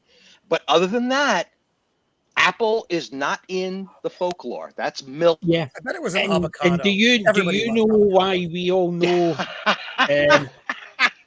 See, when people are talking about Disney, this is actually going to come back to what you were saying. Now everybody's talking about Disney, how evil Disney are, and but Walt wasn't that type of person. Remember, during Snow White and the Seven Dwarfs, the Wicked Witch it was an apple she corrupted. Yeah. And I wonder got why stuck. they chose that as the fruit to be corrupted. I had to play the Wicked Witch in a school play. I was so horrified. I cried. I had to play this, and I had to offer the apple to Snow White. Yeah, I was not happy. What I've gotten from this is never trust an apple. Exactly. But that's Never trust a teacher to cast you in anything. They chose Never the trust apple an apple. deliberately to be the thing that got corrupted. And you wonder why they chose the apple as the fruit to be corrupted. And it was because of the symbolism of the apple being handed over. Because obviously Eve taking the apple basically drove them out of the Garden of Eden. So the corruption of the apple. Right. So that's Yeah, basically totally agree, why Cal Lynch. Well, the apple, the shape of an apple bears a striking resemblance to the shape of the human brain. And I think that has a visual I thought you were going correlation. to say, but that's a peach. Are we getting back to twerking again? That's what I'm getting from this. Yes, we are. I do basically when everybody's talking about fruit, all I think is peaches. I don't know why. Yeah, twerking is peachy. Ooh. Oh, that was like a dad joke. That was terrible. Yeah, almost. That was rotten terrible. It's a very early incarnation of a dad joke because it's almost funny. Whereas a proper dad joke, fun has actually left the building years ago. You gotta wipe off the Mrs. dust No to see the Fun. funny. That's right. So says Mrs. Daddy Joke. Yep. Oh, goodness. That got weird. Such a sad affair. Yep, definitely. Yeah. Do you know what I'm going to do? Because I'm actually itching for this. Hold on. Pick of the week. And the only reason I'm itching for this is can't wait. loads and loads and loads. Does anybody want Let's to go first? Right, I'll go first. I'll start with the piddly stuff. I need to clear. Oh, no. Now you're just cheating the system. I'm cheating. Look. How's that? I'm no angel. Me West. Cary Grant. Oh, wow. Looking good. Looking forward to that one. It's going That's back. definitely from your era there, PJ. And how about that one? Classic Journey to the Center of the Earth. Oh, nice. That's the one with Pat Boone in it. Those That's the one I was Masons are talking so about. good. Yes, when you were talking about it, I picked that up when I was Oh. So I picked That's that I want that up. one. I picked up a wee box set. Oh, I have that box set. I have that Nice. box set. We don't watch number 5. Nice. We pretend that doesn't exist. But No. all the rest of them are really good. Yeah, the 25th anniversary edition. I'm not looking forward to it. The first couple of Rockies were great. 5 discs. I can't remember any of the sequels. I might have seen some of the No, sequels. 1 through 4 I just remember the are original. brilliant. 5, just pretend it doesn't exist. And then jump ahead to Rocky Balboa, which again was brilliant. That's a new one. Cool. I don't believe you. It's too dynastic. God damn it, PJ. Right, I got a couple of figures. How about that one? Yes. Nice. I've got that Oh, one. sweet. You'll be surprised I've got that one. I mean, obviously. Yeah, surprise. No, those, the McFarlane figures are so good. Aren't they just? It's basically, Yes. I picked that up when I was up in Aberdeen in HMV. Excellent. Super duper. HMV So is, that's a fun shop to wander PJ, around how in. much do they go for over there, if I may This ask? one was £25. So, say about $30. Okay, so a little bit more, but not a lot more. No. Yeah, that was the first McFarlane figure that I picked up, and then I bought the rest of them because I'm Well, I have a compulsion. Just one or two. Do you know what I've decided, Roman, see when I reorganize my collection, I'm taking all my figures out of the boxes. Yeah. And I've got double-sided tape, put that down, they can all stand up quite freely. Oh, excellent. So they're all doing that. So I picked up another one, a very American one. Hey? Oh, nice. Oh, nice. that's Which the, sculpt is that? And this Is that one, the Henry Cavill? No, these are from a comic, but these are specifically from the comic books. From a comic Okay. Page punchers is what they're called. From a Right, comic okay. book. Yep. They come with the comic book. They Yeah, come those with are a comic great. book. Wow. They won against Shazam and Black Adam. Yes, that's Okay. where this. Actually, I'll pop it out here in a second, but I have that's where my Constantine figure came from. That same set. Yeah, and the good thing is Same it's comic. got a stand, so you can actually have them hovering. So That's cool. That's a really That is a beautiful Yeah, figure. that's a Yeah. nice Superman. it is a beautiful one because in the stand I've got with it goes round and he basically can just hover, so he's not standing on. It's just going to look cool when it's out of the box. Blow, Nice. blow up your cube, PJ, so we can see him better. That's in there. Full screen. Yeah, that's just a Nice. beautiful figure. It is an absolutely stunning figure. That's awesome. So it is, and then when he's going to be standing like that because of the clear stand you get. Yep. Yeah. So I couldn't resist picking that one up. It just looked amazing. Look at that. Look at the detail in that. What's everybody's opinion on the loss of Superman's red shorts? How does everybody feel about I that? I don't like it. I hate it. Superman without the red shorts is just a guy in a gym suit. Yeah. Yeah, I don't know why they felt the need to do that. They did the same thing with Batman. It's less obvious with Batman, but with Superman, I don't like it. No, I Yeah, don't like I'm it. like totally out of the loop, so I can't really comment. You know, I didn't even Okay. realize they did that. And I Right. was looking forward to your opinion on the subject in particular, Wayne. Yeah, I like Superman, but I never was big into the comics. Right. I saw I didn't read the comics. I was more like Lobo and Lobo Oh, wow. is solid. Man. I still love want a Lobo. figure. I Good still don't grief. have a Lobo figure. See, I You love do, Lobo. really? The thing is, I think Lobo is just one of those characters. He's a fun side character. Yeah. But I couldn't imagine a movie about him Oh, because just the Lobo movie? I don't think that it looks like to me like the Hulk. The Hulk is great as part of the ensemble of the Avengers.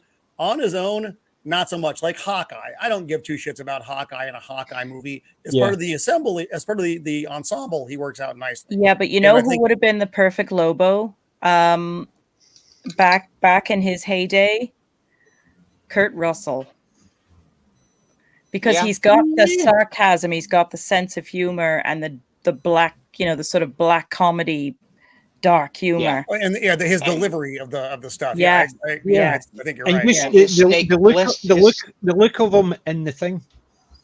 Yeah, Snake Plissken is almost a prequel to that character. Exactly. Yeah, You imagine do Lobo, that kind of a role. the Kurt Russell look in the thing as Lobo. You could just imagine that with a bearded biker type. He just looks it. Yeah. So I've got a couple of other things. Oh, let's see. And I like my bobbleheads, so I'm going to actually put this up. All right, Jim, are you watching? The only reason I don't want him sleeping. So Somebody wake up Jim. Somebody wake him up. So I picked up this bobblehead. Oh, nice. Jim is definitely awake. He was just out for a fag. I picked up this bobblehead. Is that not cool? The Inquisitor from Red Dwarf. Oh my God! I didn't even recognize that for a minute. The Inquisitor. That is looking amazing. Yeah. I also picked up Crichton from Red Dwarf. Oh, come on. Cool. Wait a second. There's a Crichton in Red Dwarf? There's a Crichton in Red Dwarf. There's a Crichton in Red Dwarf. I apologize. This guy immediately from this panel. Terrible. Well, doesn't know Crichton. I apologize. I'm going to say it right out front. I'm familiar with Red Dwarf, but I'm not familiar with all of the character names. Oh my! It's just that. Look at that. John Crichton is like a major member of the Farscape TV series. Yes, I have, but this is the Crichton from the. That is awesome. And then you've got Lister from Red Dwarf. With, I love Lister. How's that? And you got the polymorph. I was going to say, is that the polymorph episode? Yeah, because I'm just waiting for the cat. The cat, please. The cat. I don't have the cat. Oh, How useless are you? But He's on. No. Oh, no. Oh, he'll save every one of us. I'm not flashing my Ming again. I'm not flashing my Ming again. you know you want to. that's okay, Jim. You don't need to. There he is. I just Man, Get your dirty paws off my damn dirty monkey Ming. I couldn't. Oh, resist. wow. But I picked them. that is a trip. These were the two I was looking to get, and it took me a few weeks. And these ones I got a chance of as well. So I took. I'm not going to lie. I'm not a fan of bobbleheads, but I have to admit those are pretty cool. Those are pretty cool. I started bobbleheads with one figure that my daughter got me. Yeah, I remember you saying you. Tom. As Yeah. a bobblehead. Then I managed to pick up the Battlestar Galactica Apollo as a bobblehead. I got a couple of Daleks bobblehead, and then I just basically went over the top with bobbleheads. I've got a Sheik when I was over in Dubai. I picked that up. I've got 4 Laurel and Hardy. I've got 4 from Dad's Army, and I've got 2 from Only Fools and Horses. Different sizes, and I picked up these ones. So my bobblehead collection's coming on well. Yeah, that Ming one is definitely. He looks like he's snorted a lot of cocaine or something. Just the fact that he's standing like that. Yeah, it's basically just cool. Get your hands off my Ming.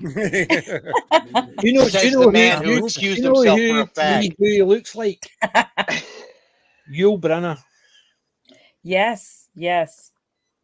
The king and I is Ming the Merciless. But that's what Yul Brynner was such a fantastic. Yeah. That's what I picked actor. Up. I was over the moon when I got these two. Yeah. And I've been sitting there going, "What? Can I wait? Because I know that there's is awesome. Big red dwarf fan. The hall.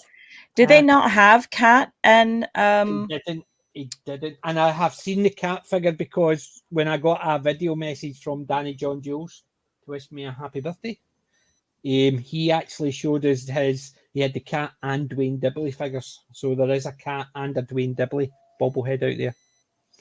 So they're 2 on my list. Yeah. There's not, believe it or not, there's not a Rimmer figure. Why would that be? I have no idea. That sounds a bit strange because he would have been the most recognizable one of all of them. I don't. To me, there should be one. It's either very rare that you can't get it, but I've been looking for the Cat and the Dwayne Dibley, and I wanted an Ace Rimmer as well, and I've not come across Ace or Rimmer. Oh, Ace Rimmer, what is it? Smoke me a Kipling? Smoke me a Kipper, I'll be back for breakfast. Yeah, I just that is where my respect for the actor really it shot through the roof. Because before then he was just like a pushover, but he was trying to be a bully back and everything, and then suddenly he's this cool, charismatic, he's a brilliant, lovable character. Yeah. Yeah, I keep forgetting what his name is, but he's managed to Chris Barry, and he managed to get himself into Lara Croft, the first movies that was made about Lara Croft. I've met him. He's really nice. So yes, I went to see him at Comic-Con, and both me and my daughter were dressed as Rimmer, and my daughter got 3 salutes from him. So she did, and she was over the moon. First time we met her, and I was standing there, and mine had senior technician, and she had junior technician, and he was quite surprised at that, and he gave her a salute. I couldn't, but she got a salute, and she was over the moon. And then as he was walking to his gig for basically his talk, he walked past us, he smiled at her and gave her another salute. So she was over the moon. Then when we went to the talk, and we were asking questions, which my daughter's dead quite shy. She's just sitting there. I'm not asking a question. So I asked a question about the British Empire, and then she stood up. Wow. And as she stood up, he just pointed at her, gave her an salute, and says, "Yes, junior technician." And I thought, even remembers. Ah, that's so awesome. How nice is that? So she basically asked him the question about Red Dwarf, because she says, "I grew up watching it because I'm not as old as Red Dwarf, but I've been watching it because of him since she was a small kid." And she just asked a question. I can't even remember the question, but he basically made everybody there just feel very welcome, and something like that. Even just remembering it, senior and junior, just because the two of us were dressed as Rimmer. I thought, what a guy. That makes such a difference. It really does. It does. Because all I thought was, what a guy. He was playing his ace Rimmer, and that's thingy. But Chris Barry is cool. So that's what I got. Hey. I will say I think my stuff sadly pales in comparison because all I have is the digital stuff, and I got myself a film from Amazon Prime from 2008, but I will describe it slowly for you so you can just start thinking about the idea. So we have Jack Nicholson and we have Morgan Freeman. And the film is called The Bucket List. Okay. I was like, wow, what film is that? I knew what the film was going to be because I've got the bucket list. I thought it was okay. I didn't think it was great. It was nowhere near great, but it was such an amazing watch seeing these great actors I never knew those two did a film together. I like Morgan Freeman better, and I think that's when I created my bucket list after watching theirs and watching the movie Bucket List. That's when I thought, oh, I want to try this.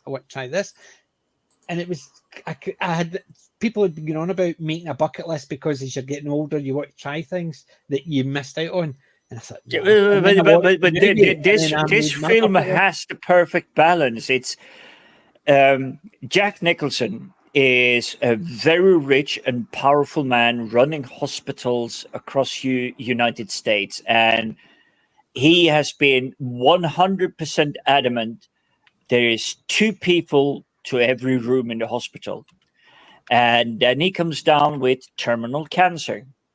And he gets stuck in a room with Morgan Freeman, who also has terminal cancer. Because his policy has always been 2 people to 1 room. Now, Jack Nicholson is rich. He's powerful. Mm-hmm. He has control of a lot of things around this world. But for the first half, I would even say 60% of the film, you get to see the difference between one has all the power, but the other has all the love. Morgan Freeman is constantly being visited by wife, children, grandchildren, siblings, all of these people. But somehow they managed to go on this idea that I never skydived. I never skied down Mount Kilimanjaro or any of these things. So they get on this crazy journey because they know they have 90 days left. Why should they just sit in a room and just wait for this? Right. So I think it is a very interesting romance. It's an interesting idea because, as you said, there's 2 great old classic actors, basically Morgan Freeman. Who was the second one? For some reason, Nicholson. Well, it was Jack Nicholson. I was going to say Jack Nicholson because every time I see Jack Nicholson in something, he's just playing Jack Nicholson, and that's why I couldn't remember if it was Jack Nicholson because he didn't play Jack Nicholson. He played in a role, and that's why it confused me. Because I couldn't remember. I'm thinking, was it Jack Nicholson? And but I thought it was an interesting one. I'm not denying that. The two of them were ringing me because the two of them have got different styles, acting styles, and you can see the two of them. They actually worked very well because you could see the friendship when they were chatting to each other. Which I've seen ones nowadays. It's a case of you can't see them as friends. They're just reading. They're acting like friends, but you can see they're not. Whereas those two, the two characters, just seem to gel as. Morgan Freeman's is basically encouraging the Jack. I'm 100% certain after this film that Freeman and Nicholson, they definitely had their speed dials on their mobile phones. It's like, you can call me anytime. Let's have a chat. Let's go out for a pub and grab a pint. Yeah. But whatever. You can guarantee it because of the way it was going on. Right, there's a couple of questions I need to answer. HMV is a music store in the UK. Her Majesty's Voice. I can't imagine. I don't know enough about US music stores to even do a comparison. Yeah, a couple of people in the chat were talking like Tower Records, which I don't think that exists anymore either. If I'm getting records these days, I'm getting them off the internet at a used record store. Tower Records was like. Kind of I recognize the Tower Records. Barnes and Noble, the bookstore, has a pretty decent record selection. If I'm over there, I try to find stuff too. Yeah. Expensive hobby. And the other thing I was going to say is it was Jason. That one there, look. He's going to have to build his own one. He's found a head sculptor of John Wayne. I'm a big John Wayne fan. You can see all my plates here. That's all John Wayne. I want to get a John Wayne one. I want to get a John Wayne bobblehead. That's going to be pride of place. I'll move Tom Baker to the side. And that's awesome, Jacob. Yeah, that's really cool. And it's just that your plates is going to take up so much space. And Superman, no matter what people say, he's not a man of the planet. It's the truth, justice, in the American way. He's an American hero. It's the same way they did Captain America, then they did Captain Britain. No, I would rather actually have Zenith from the 2000 AD stories. He was a British superhero. Britain did their own superhero comics. We don't need to have Superman being the man of the planet. Yeah, he might save the planet, but it's truth, justice in the American way, not truth, justice in the Iraqi way or the Kuwaiti way or the Australian way or the British way. Exactly. It's the American way because he basically he's brought up in the American way of life because that's where he grew up. You wouldn't want somebody from Scotland suddenly going over and saying, I'm the man of the planet. Now, wait a minute. You were brought up, you know about Scotland. So what do you know about this country or that country? None. You don't. So you don't know if you're going to be interfering. So no matter what they say, Superman is American. Mm-hmm. Yeah, American definitely. is apple pie. Although I never understood. You actually said that apple pie. It is American farm country. That is Superman. Yeah, him being in Kansas is very important. Why they picked that spot? Yep. It wasn't. That wasn't a random decision. I could have picked anywhere, but Kansas, middle America, small town, Smallville. These were important decisions because that's how he became who he was. If he'd ended up in New York from the get-go or Los Angeles or Chicago, he would have been a very different man. Yeah. Do you know what book I did? Well, we all know this. The people. Well, I can't answer for all of you, and I know when you came from US to Wales, of all places, it's like you went from a country with 330 million people. And you moved to a section of the United Kingdom with 330 million sheep. Yeah. So you literally reduced it by 99%. However, how many Welshmen have their signatures on the Declaration of Independence? 4. Yeah. Yeah. Was So that- I've just come full circle. Was that? It is a fair point, but you went from a very lot of people to an area with very few people. Because I didn't live in New York City, I lived in a very suburban, like I grew up in a very rural area, but it over the years became more suburbanized. There wasn't a whole huge like culture shock for me. It was just learning Wenglish. Yeah. Right, Wayne, can I ask a question? Things like that. Was that a right answer for? I don't know for sure. Because when you said I'm sitting there thinking, what a guess. But I know that there are, in fact, I found there was a really cool book, and I'm sorry I didn't get it now. It was here in the UK, it was in Wales, and I think it was in W.H. Smith's, which is kind of like our Walden Books or Barnes & Noble. And it talked about like all these Welshmen that were involved in that. I'm going to look it up now. The reason I have no memory anymore. My mother always said to me, says, no matter what you say it with confidence. People believe you. And that's why when I said 4, I didn't go 4. I basically stated 4. If I was wrong, I was wrong. But see if I was right, it would look fucking amazing. Yeah, it all comes down to that's why the hustlers are called, what was it, con men? Yes. Confidence men. Yeah, it's because they're playing a confidence game. That's why they're called con men. And that's exactly what my mother always said to me. When you say something, say it with passion. Because if you're wrong, people, that's why I always do that. I'll say stupid things to people. And if here we go. Much confidence, they go, really? Sorry, this is interesting. According to Herald.Wales, for such an historic moment in world history, the signing of the Declaration of Independence in the US involved a lot of Welshmen. 16 of the 56 signatories were of Welsh descent. There you go. 16. Wow. Yeah. It would have been more East India Company. I knew it was. It would have been more impressive if she said 4, because it made me look as if I knew what I was talking about.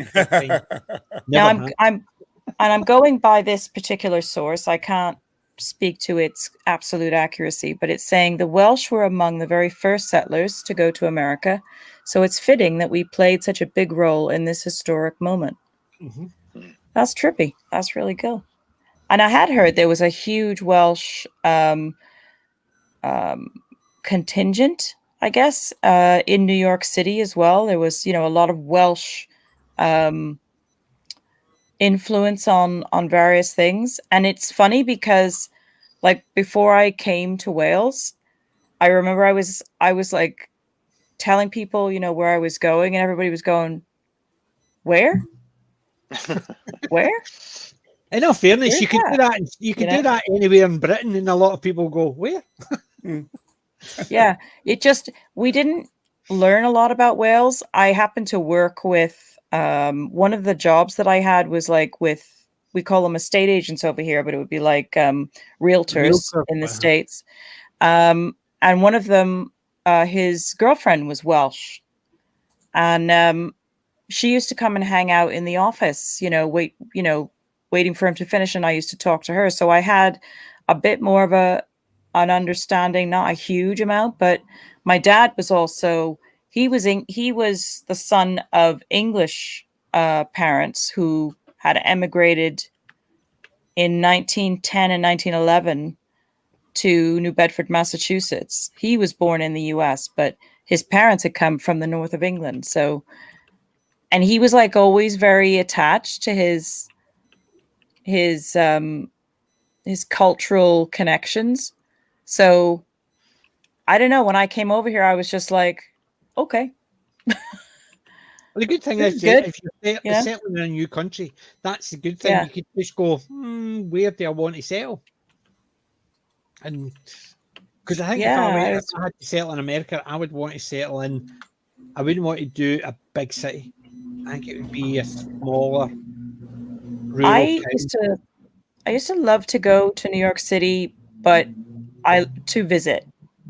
I could not wait to get the train back home because I was good. I was good for haunting the museums and hanging out with my friend whose family was down there, but I was just too much of a country mouse to really be like, oh, I want to live in New York City. It's just like, no, I'm out of here. I like being close to the city, but not in the city. Miranda, Roanoke is the place. Jamestown is the town near it, the biggest town near the Roanoke thing. I've been watching a lot of the stuff about Roanoke and what they think happened and stuff like that. So Jamestown is the biggest town near where they believe the Roanoke ended up. So I know, but it's not that I'm actually into all the conspiracy stuff as well. But it was Predator. That's what it was. I heard the clicking and I thought they were going to see what it was because all the bears were disappearing. But yeah. To a permanent English settlement, yeah. And that was basically was that not after Roanoke? The Jamestown. It happened after because they went there and then some of the crew had to come back to get more provisions and then went back out, couldn't find them, so they settled and that became Jamestown, I think. Also, I always find it quite amusing that I mentioned something I watched and everybody's just scattering around like squirrels. It's like it's all over the place, and I mentioned one film. It's like Bucket List, Morgan Freeman. What else you got? Roanoke. Boom. Oh yeah, that's right. It's your pick of the week right now, isn't it, Jim? Exactly. So I'm hoping my next one, and yet again, is another digital one, which I didn't think there was a chance in hell that I would like, because it's based off a video game, and you're this superhero that has a grappling hook, and you blow cities up, and you nuke installations and everything. And basically, you're fighting around Cuba or such territories where the dictator rules everything. But it has Tom Holland, who we recently know as Spider-Man. I didn't think he would fit as an aged agent, having the capability and the know-how. Just like, okay, yeah, I'm doing all these amazing movements and everything, blowing a city up, destroying facilities and everything. But he was actually really good in this. He was still. It's called Uncharted, but he was still doing really well. But I'm gonna gloss that one over and actually put in the best thing I've seen this entire year. Good night, Miranda, and thank you. And the Time Team one I've seen as well, because I know you saw it as well. I think I've seen. Go ahead, Jim. Sorry. I just wanted to say good night to Miranda. Sorry, Jim. Good night, Miranda. I hope you haven't dropped off already. Always lovely to have you here. But my film, despite it being a digital pick, is Top Gun Maverick. Holy crap. I did not foresee such an amazing film coming out, starring Tom Cruise. Yeah. Yes, there is so many things I could say, but for anyone watching this, Top Gun Maverick is a 1000% homage to Star Wars A New Hope. It still retains everything it can from the original Top Gun. It even brought back Val Kilmer, and it portrayed him They as did a nice job of him that. in reality, because he has throat cancer, sadly. Yes. So he yeah, cannot he's speak. unwell. And they baked that into the film. And he is the commander supporting Tom Cruise's role as Maverick. And they That's even awesome. showcase that he struggles to speak. It's Wow. painful for him. The Iceman. But yeah, Iceman. But overall, it's an absolute perfection. I have heard This is that. what you take up an old film and bring it to us today. Yeah, it does. It sounds like it was a proper lesson in how to do it properly. I like it so much better than Top Gun. Many of you know, Really? I effing hate Top Gun. I hate Top Gun. Hate it. But I loved Maverick. And I know, I know that doesn't even make sense, but I don't like young Tom Cruise really at all. But I like that they didn't try to make him be the same way he was when he was 20 something. Yeah. They let him, they let him mature, and he was deep. He's in the film, he's a 50 something year old captain, and he portrays it very well. My nitpicks of the movie are pretty minimal. One, he couldn't be in the Navy doing what he was doing because he should have been an admiral by this point. You only get to stick around the Navy for so long, getting passed over for promotion, and then they put you out to pasture, as they say. But the performances in the film were great. I love your comparison with A New Hope, because that run up the mountain that's pretty dead on. I didn't think about that until you said it, but man, you're right. And you know what it also had? It had a pretty diverse cast. But you know what they don't do? Make a point of telling you how diverse the cast is. They do a good job with everything. It's very natural. It just happens naturally. Yeah, imagine that. The way real life works. Yeah. And I mean, I've been to that movie was filmed over. A lot of it was filmed over on North Island, which is where I worked for 30 years. So I knew a lot of the locations that they were in. It was really fun seeing those. That scene where they're in the hangar getting their briefing, that's where my first squadron was in the Navy, which was pretty cool to see. That's trippy. So, but yeah, that's a great choice, Jim. Great choice. Yeah, I would say it is one film I do not have any regret watching this year whatsoever. I knew it was going to be a reboot or a remake, but this one literally blew everything that I had to just going into it. And I was just going, yeah. I hadn't even heard. It was only after watching the film that I picked up on. I'm not sure if Friday Night Tides or any of these usual suspects talked about it, but I started hunting for them, and it was like, did I just watch a really entertaining film? And then I actually went like hunting now, for people. Yeah. What? Did I actually watch that just happened? Film? Yeah, that's definitely my film of the year. I doubt that anything else is going to come out that's going to be more entertaining. Like I mentioned, I think it was on my last stream, there are no big movies coming out until October. And I use big with quotes around it because that's going to be Black Adam, which I have zero hope for just coming out of the gate. I don't expect it's going to be even entertaining. Maybe I'll be wrong. I hope I am. I don't think I'll be. And that's, we're in the dry spell now, and then you get Black Adam. Maybe it'll do all right. Like I said, even the box office wise, they're expecting Maverick actually to go into the #1 spot again this weekend because there's nothing else out. It was in the #4 spot last weekend. Everybody was just amazed. It's like, this is already available for you to buy, and it's still #4 at the box office. But the box office is crap right now.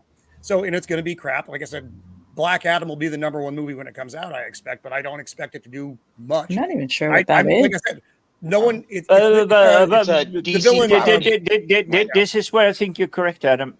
Sorry, Roman. It is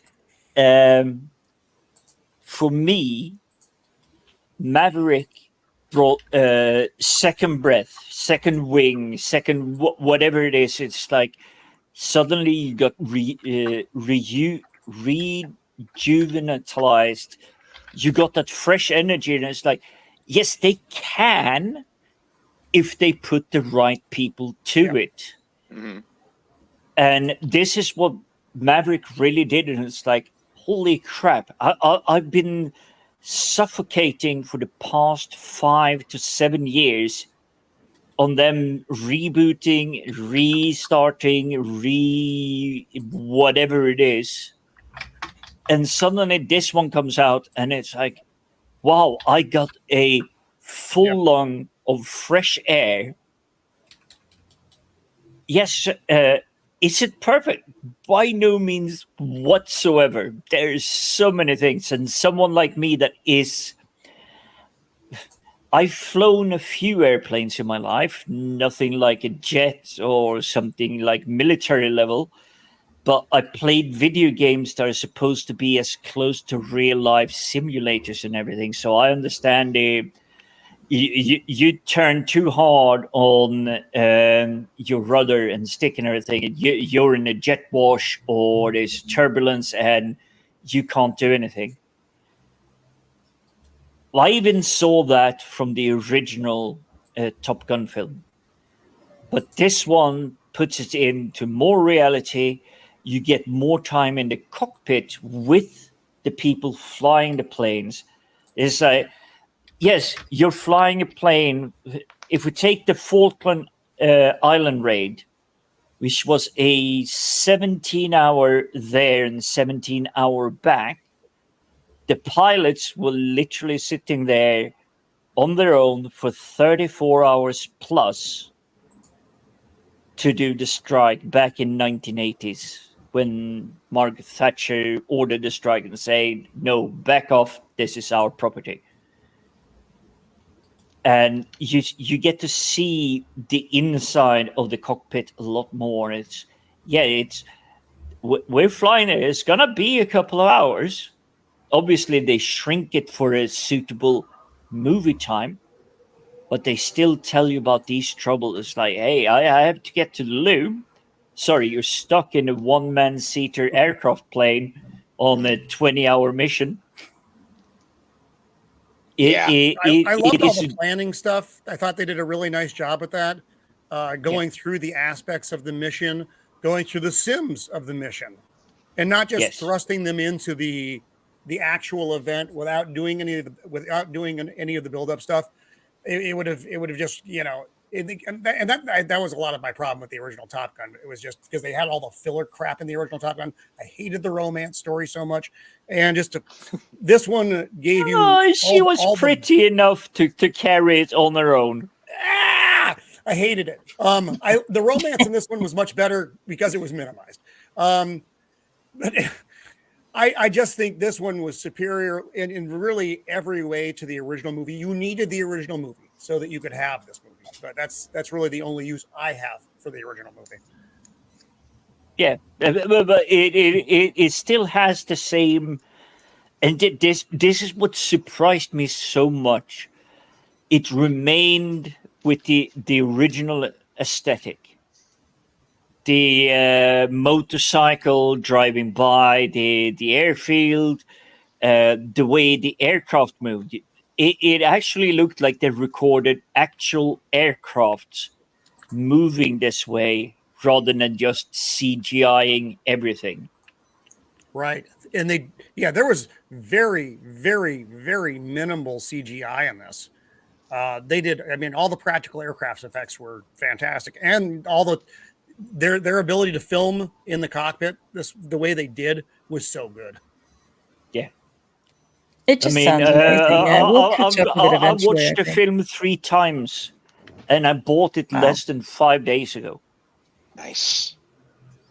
So I will say that is my top pick of the week. It's the greatest surprise. It's not the best so far, I will say, but I don't really have hopes. It's not the best of 2022, but so far it is my top pick so far of 2022. So Brilliant. surprising, so refreshing, so well worth watching. Just sitting down and watching it. I will say it is on par with. It's not Free Guy. What's the other one? PJ, help me out. Boss Level. Boss Level. It is literally that surprising. It's not in the same genre as Boss Level, but he's talking about how good it is. No, it is the level of refreshing, surprising. And Boss Level wasn't based on something that came before. Top Gun Maverick is based on something that came out 25 years ago. I'm just doing practical effects for it. That's okay. Yeah, you're only flying the slow planes. Anyway, that's my pick of the week. I watched other silly nonsense like Dodgeball and stuff like that. Dodgeball.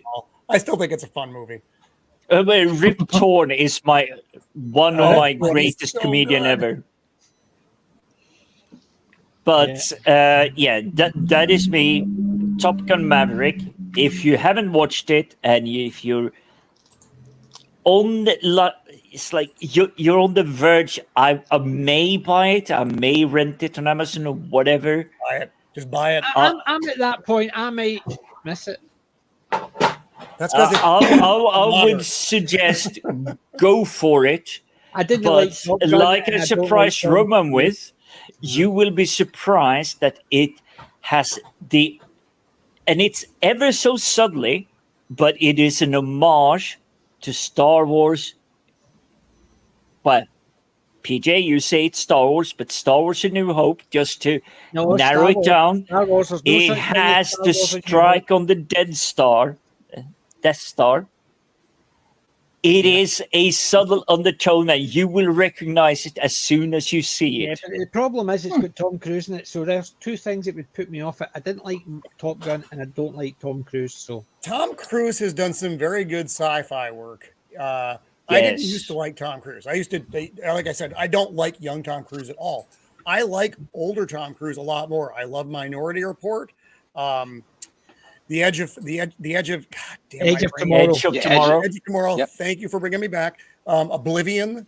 These are all really good movies. I liked Oblivion because that brought me back to kind of Heinlein, Philip K. Dick, C. Clarke. Yeah, that kind of level of sci-fi. I've seen them all once, but they had Tom Cruise in them. I've never seen them again. That's the stubborn Scottishman right there. That's what that is. If I'm gonna be brutally honest, Tom Cruise is a character, an actor I can blank out and accept his role. I do not see the actor standing there and just delivering a line. I can actually blank him out and literally video editing my own vision and replace him with anyone else, but it would still be the same actions and everything. So Tom Cruise for me has, in the last maybe 10 years, really grown because some of the films he's been in has been so great that you don't care that it is Tom Cruise. Even War of the Worlds. I like War of the Worlds. Me too. Classic War of the Worlds, yes, I'll give you that. I enjoy the book. Worlds. They're very different versions of the one's same good event, and one but- put Tom Cruise in it. Yeah, one good. You see, I will have to fess up. At this point in time, having watched Top Gun Maverick, Tom Cruise is definitely back on my menu. Whatever he comes up with next, I will definitely watch, even if I know that he's going to be like the reboot of Doctor Who. If he's going to be the next Doctor Who, I will watch it. I will really watch it. I'd watch that. Well, the good thing is, like all modern Q, I would miss it. Of course. Yeah, I know, but I'm just saying that Tom Cruise has actually managed to reach that level where now I'm actually curious, can he really get something better? Because, like Roman said, Edge of Tomorrow, it was actually a really great one. I love that Yeah. movie. Yeah, but it was that good they couldn't remember. They couldn't think of what name to put in the DVD. Well, Called it Edge of Tomorrow, and then what they did was in the DVD they called it Live, Die, Repeat, and at the bottom it says Edge of Tomorrow, and it's almost like, well, we called it this, and we were calling it that, but we need to tell people what it was called before it was called that.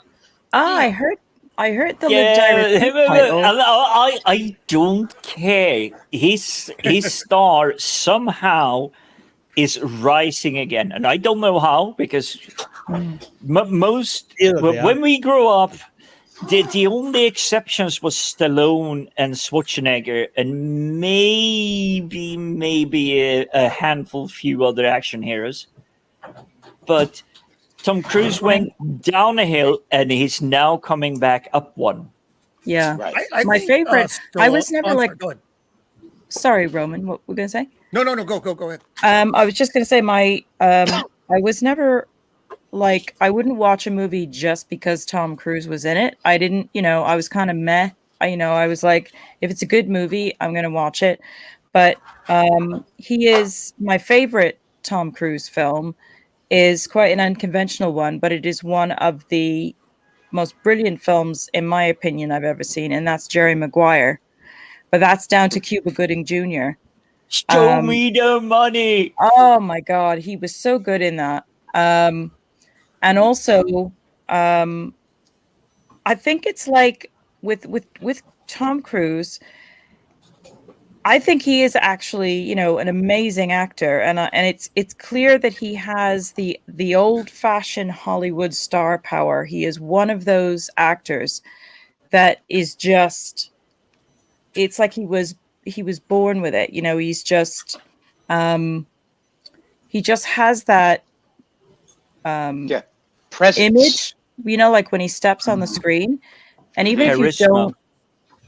Yes, and even if you don't particularly like him, or you don't, you're not like overly impressed with him, there's something about when he comes on screen, no matter what film he's in, and he does really command the screen. And I don't know what it is. I don't know what that little special spark is, but he's definitely got it. I think it's the gravitas that he portrays, and then the one thing you mentioned there was the Jerry Maguire. Yeah, Live, Die, Repeat, PJ. That's accurate. But in Jerry Maguire, he's supported by Bridget Renee Jones? Zellweger. Renee Zellweger. It's the kid, which is Selmecki something. Yeah. And then you have Cuba Gooding Jr. on the other side. No, the only one I really liked him in was Rain Man. Oh, there we go. Al Pacino, courtroom drama, all of that stuff. You can't Rain Man with this Dustin truth. Hoffman. You can't. Hoffman, thanks, dude. Dustin Hoffman. And They're of the Rain same Man, era. They're very similar in a lot of respects. They're both short. Yeah, I was thinking of the perfume of a woman or whatever it is, where Al The Pacino Scent of a plays Woman, the scent of a woman. But Dustin Hoffman never, ever, ever said hoo-ha. I'm pretty certain we can find a clip where he has said it, but not in that one. Hoo-ha, yeah. Oh, yeah, man. But it is still. I'm sure in the Scent of a Woman he was looking for a hoo-ha. If he gets people that are of a great quality to play off of, he's really great. Yeah. Yeah, I There's no still doubt hold about one that. of my You may favorite dislike him. performances by Tom is his Tropic Thunder. And to me, that's that's the Tom we can expect in the near future. Is aging, totally solid in his craft, You know, he has all of his expectations are part of his youth. It's like he knows what he's doing. He's got the backing, you know, and we could expect more and more from him. We're going to see an Edge of Tomorrow sequel coming out. I'm pretty sure that that's in the works. Oh, I hope not. I hope not, because it was good as it was. But either way, this was my sadly digital pick of the week, and I won't have a digital pick, a physical pick of the week, because tomorrow morning I am getting my IKEA delivery, so I can change my backdrop a little bit and put up shelves, units, and whatnot. So he can flash his. Well, there will definitely be a Ming or two in there. I will not deny it, but it is arriving. Do you think Jim's going to do 7:30 in the morning? So 8 hours from now. Jim while he whips his Ming out. Yeah. Put your camera back on, Jim. Don't give Mr. AWK more ideas now, because he just sent me a t-shirt where it's like I'm flashing my Ming, and on the back of the shirt it's like I'm grabbing my Ming. Jim, You're the one who keeps using the word flash inappropriately. Jim is actually going to be taking over next week. Is he going to do well? He looks like he can't make up his mind. He's like, yeah, no, yeah. Yeah, maybe. Oh, that's right. And Yeah, that goes to PJs. Well, I will definitely rule the stream like I'm Emperor Ming next week. Yeah. Come dressed as He's Emperor had a lot of next coffee. week, I'm off. Oh. And just you know, when I do not expect you to dress up as my Empress daughter to be married off. There is no dress code. I may be playing Emperor Ming, but there is no dress code for next week. Yes, I'm yes. glad that you don't have to wear a dress next week. We're going to rename the show from Let's Talk Geeky to How We... Let's talk Viking. Well, Let's somebody talk will be Mingy. glad next week. So, so thank you, Jim. Even though you're obviously with Top Gun Maverick, you're talking new stuff. I'll let you. I will say I will be very keen to hear what you will have to say, PJ, when you get around to watch it. Like always, I don't say watch it or recommend it. I will say I liked it. Right, you're waiting for me to see what I'm going to say when I watch it, but by that time, my dementia will have kicked in, and I probably won't watch it to talk. Oh, that means you're bringing my 9-star to a 10-star then. Probably, yeah. But I'll probably be that old. I'll be that actually. Trust me, I have a spreadsheet, so we will discount your dementia and age factor and all of that. So we'll give it like the 6.7 or whatever you think it is today. 6.7. Say 0.7. It's Tom Cruise. No, yeah, I have known you for long enough now. I think this is a film you would really enjoy. I can't as even boss level, imagine. as free guy, Yeah, but they are a surprise. But the problem is, if somebody recommended boss level to me and they said things like, "Oh, Tom Cruise is in it," I wouldn't have watched that either. It's one of those come on! You watched Free Guy. Tom Cruise wasn't in it. Deadpool. the Deadpool dude, and you just went, "This is an amazing film." Just go, it's like, are you insane? Yeah, but Tom Cruise wasn't in it. So. Yeah, but Deadpool! You know, Deadpool did Free Guy, and you were just like, "Oh, this is the best film ever." I was just going to like, really? Well, because you watched it before me. No, I mean, it's not my fault. Taika Waititi did it. Is that just all one word, or is that just my dementia kicking in with those words that I didn't actually didn't sound right? That guy is so irritating. There you go. But I will say, PJ, I look forward to hearing if you ever do it. I don't wish, push, or demand. If you ever get across the film, I would like to hear what you thought of Top Gun Maverick. Okay, but how many swear words am I allowed to use? I think all of them. I don't think All you of them. need any. So basically, you'll get a proper review then. Yeah. I just don't think you need anyone. It's just going to be like, oh, wow, that's actually an homage. It's You a have a whole new knockback to us. segment for Put it this way, this. even if it was good, there would be at least one swear word in there. Oh, flip. Oh, Tom Cruise is in I did have about 100 because of being part of the Air Force thing, and you don't fly that way. But In all fairness, come on, it's Hollywood flying. That's the same as Hollywood driving. It's Hollywood flying, which I could forgive 100%, Right. but there is not anywhere near a fault of Tom Cruise. Yeah, but how many movies have we watched like when they're driving in reverse and it goes into the car and the guy changes gear as if that's going to speed him up in reverse?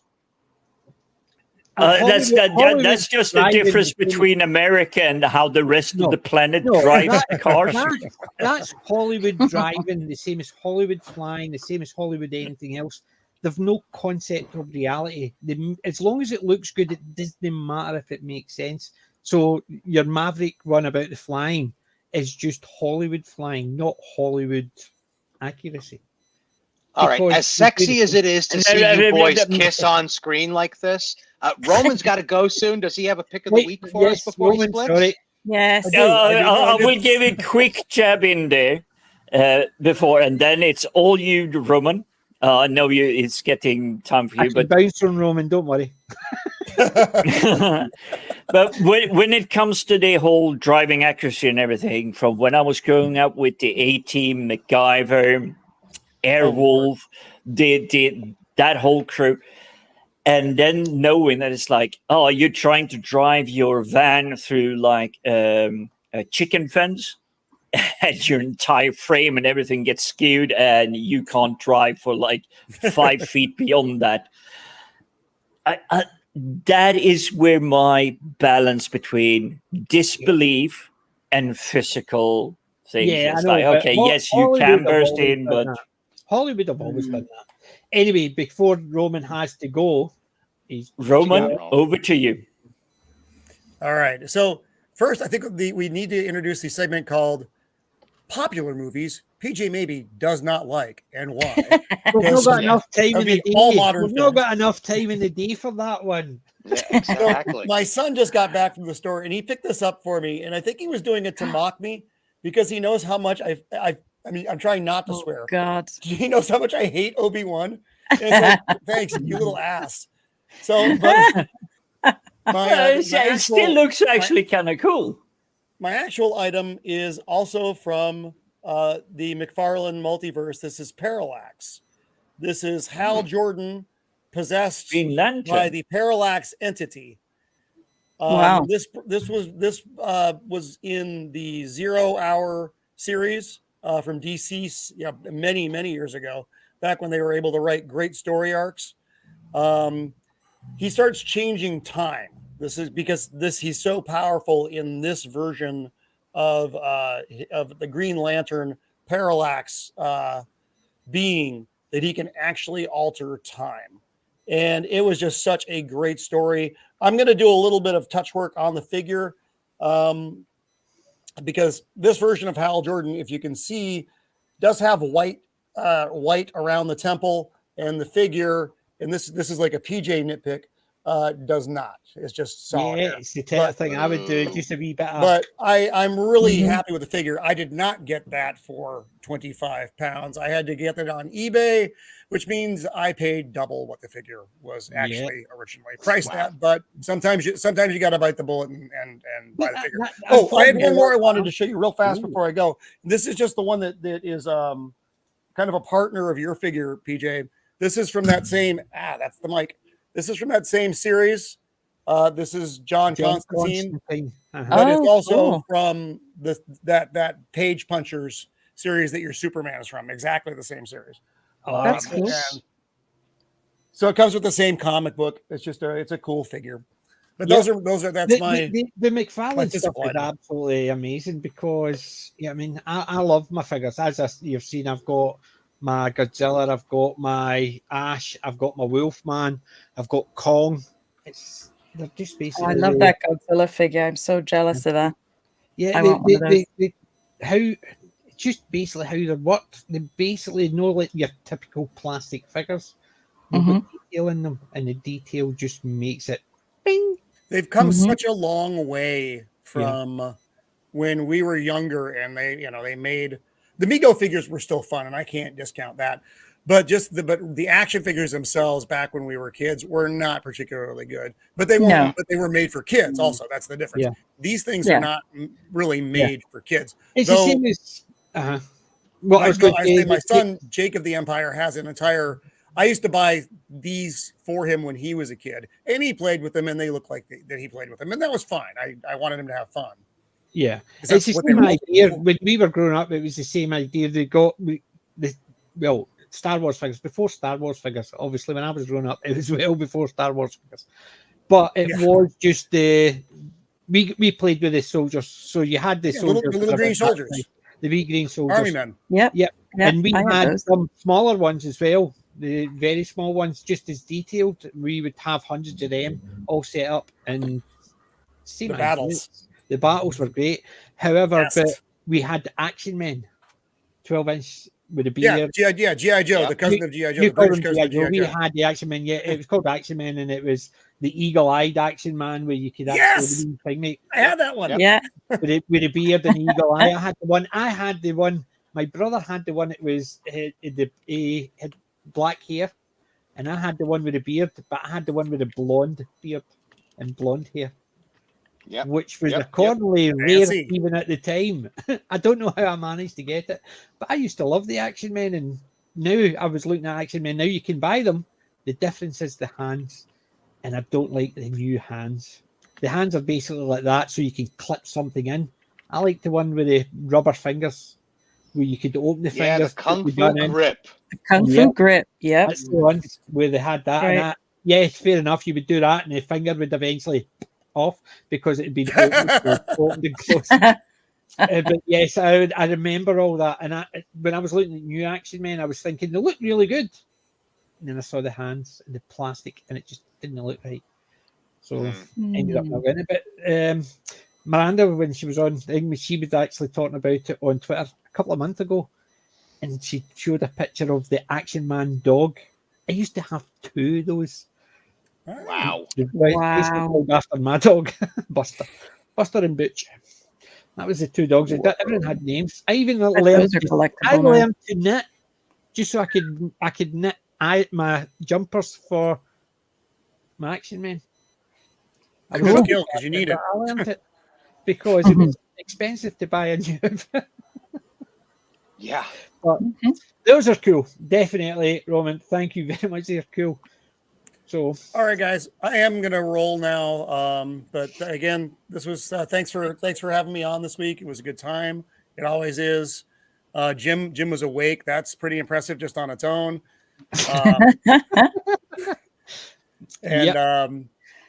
So I'm sorry, I'm asleep right now. Please leave a message.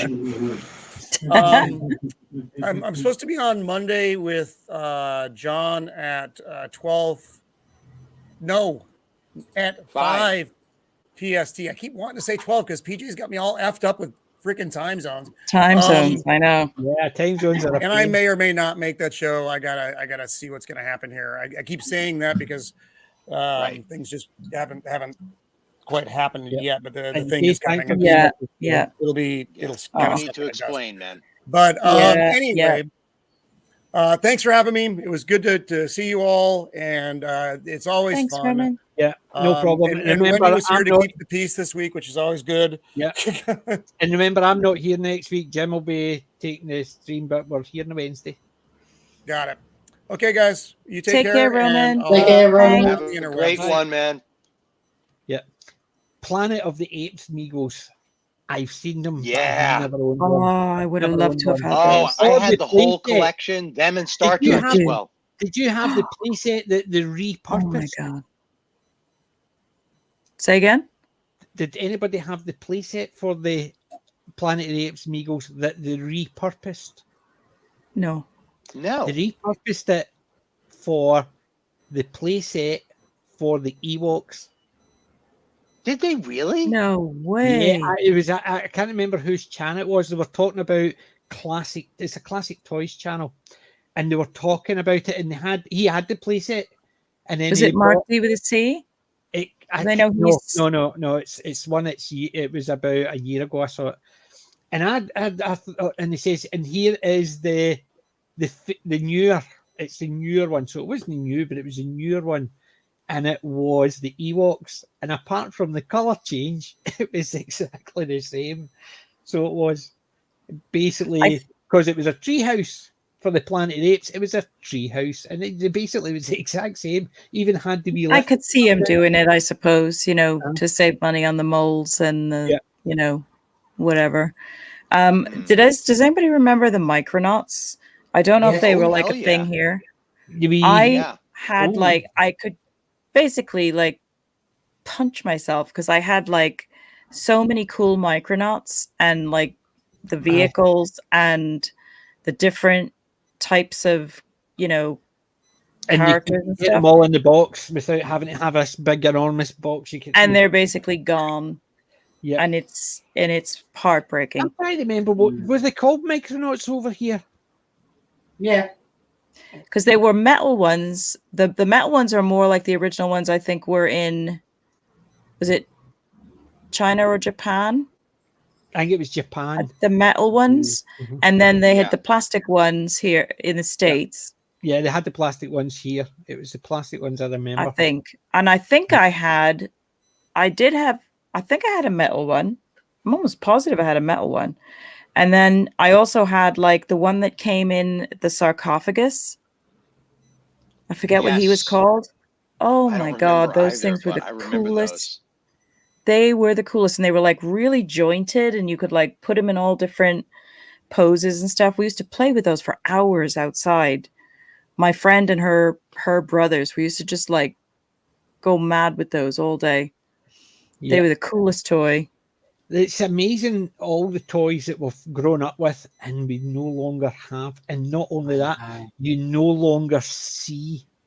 And that's the part that gets me, is the fact I can remember a lot of the toys I had, and I still wish I had them. The model R2-D2 and C-3PO, which were articulated in the C-3PO. Once you built it, the arms, you basically, there was two grips, and you put an elastic band in between so you could put it through and the arms could move. Wow. Obviously, I couldn't do that, so I just glued his hands together. But we had the X-Wings where you could actually, if you did it properly, you could make it. You could actually swivel the wings up. Stuff like that. Even the Space 1999. I've got one ship left, and I used to have a number of them with all the different pods. Yeah, Darren had said he had some of those as well. Yeah. It's just all the things that I grew up with and no longer have. And now I'm sitting there thinking, bloody kids. And I'm realising I'm talking about myself as a kid, because why did you read them? Like the original Star Wars Mego figures. I mean, I had those. I had a Jawa. I had 3PO. I had Luke. My nephew had all of them. He had... I don't think I had R2, but... Yeah. I'm like, can you imagine how much those would be worth now if they were like still in the packaging? The problem is he knows, because he had all the Wii figures and he had every single one that was out. Plus he had multiples of lines that stormtroopers, robots, stuff like that. And he had the Millennium Falcon, he had the troop transport, he had the ATST, he had the AT-AT. You're just making me so regret my childhood where I had some of these toys. Yeah. And then it went to the bin, and now it's like, I'm just going, it's like, holy crap. He was a smart boy, because he got his mother to put them up in the loft when he'd finished playing with them.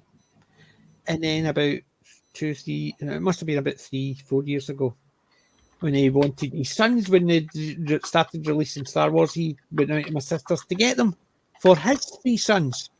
And she says, I didn't know you wanted them, so I just gave them to a charity shop. She cleared out the attic and gave them to a charity shop, everything. And a figure, even not in a pack, was like £8-9 each. And he had hundreds of them, and they were all still in. So somebody got that and went, "Whoa! Look what I've got! All these hundreds of Star Wars figures, the transports, and everything." And he had a few of the Mego ones as well. I will give this before I'm going away for the evening because I have a lot of early starts. But a friend of mine for the last 15 years has been collecting thousands, and I kid you not, thousands of PlayStation 2 video games. In physical copy, by the way. So just not like download codes and whatnot. Actually going around, traveling the globe, getting the physical ones. And he picked one up that he paid £8 for. Wow. About 2 months ago, he sold that copy because it's such a rare game. £8 investment, and someone bought it for £1,200. Wow. Wow. It just goes to show. Physical media, kids. Yeah, collectible items are well worth it. But I'm one of those that if I'm getting it for me, I am getting it for me.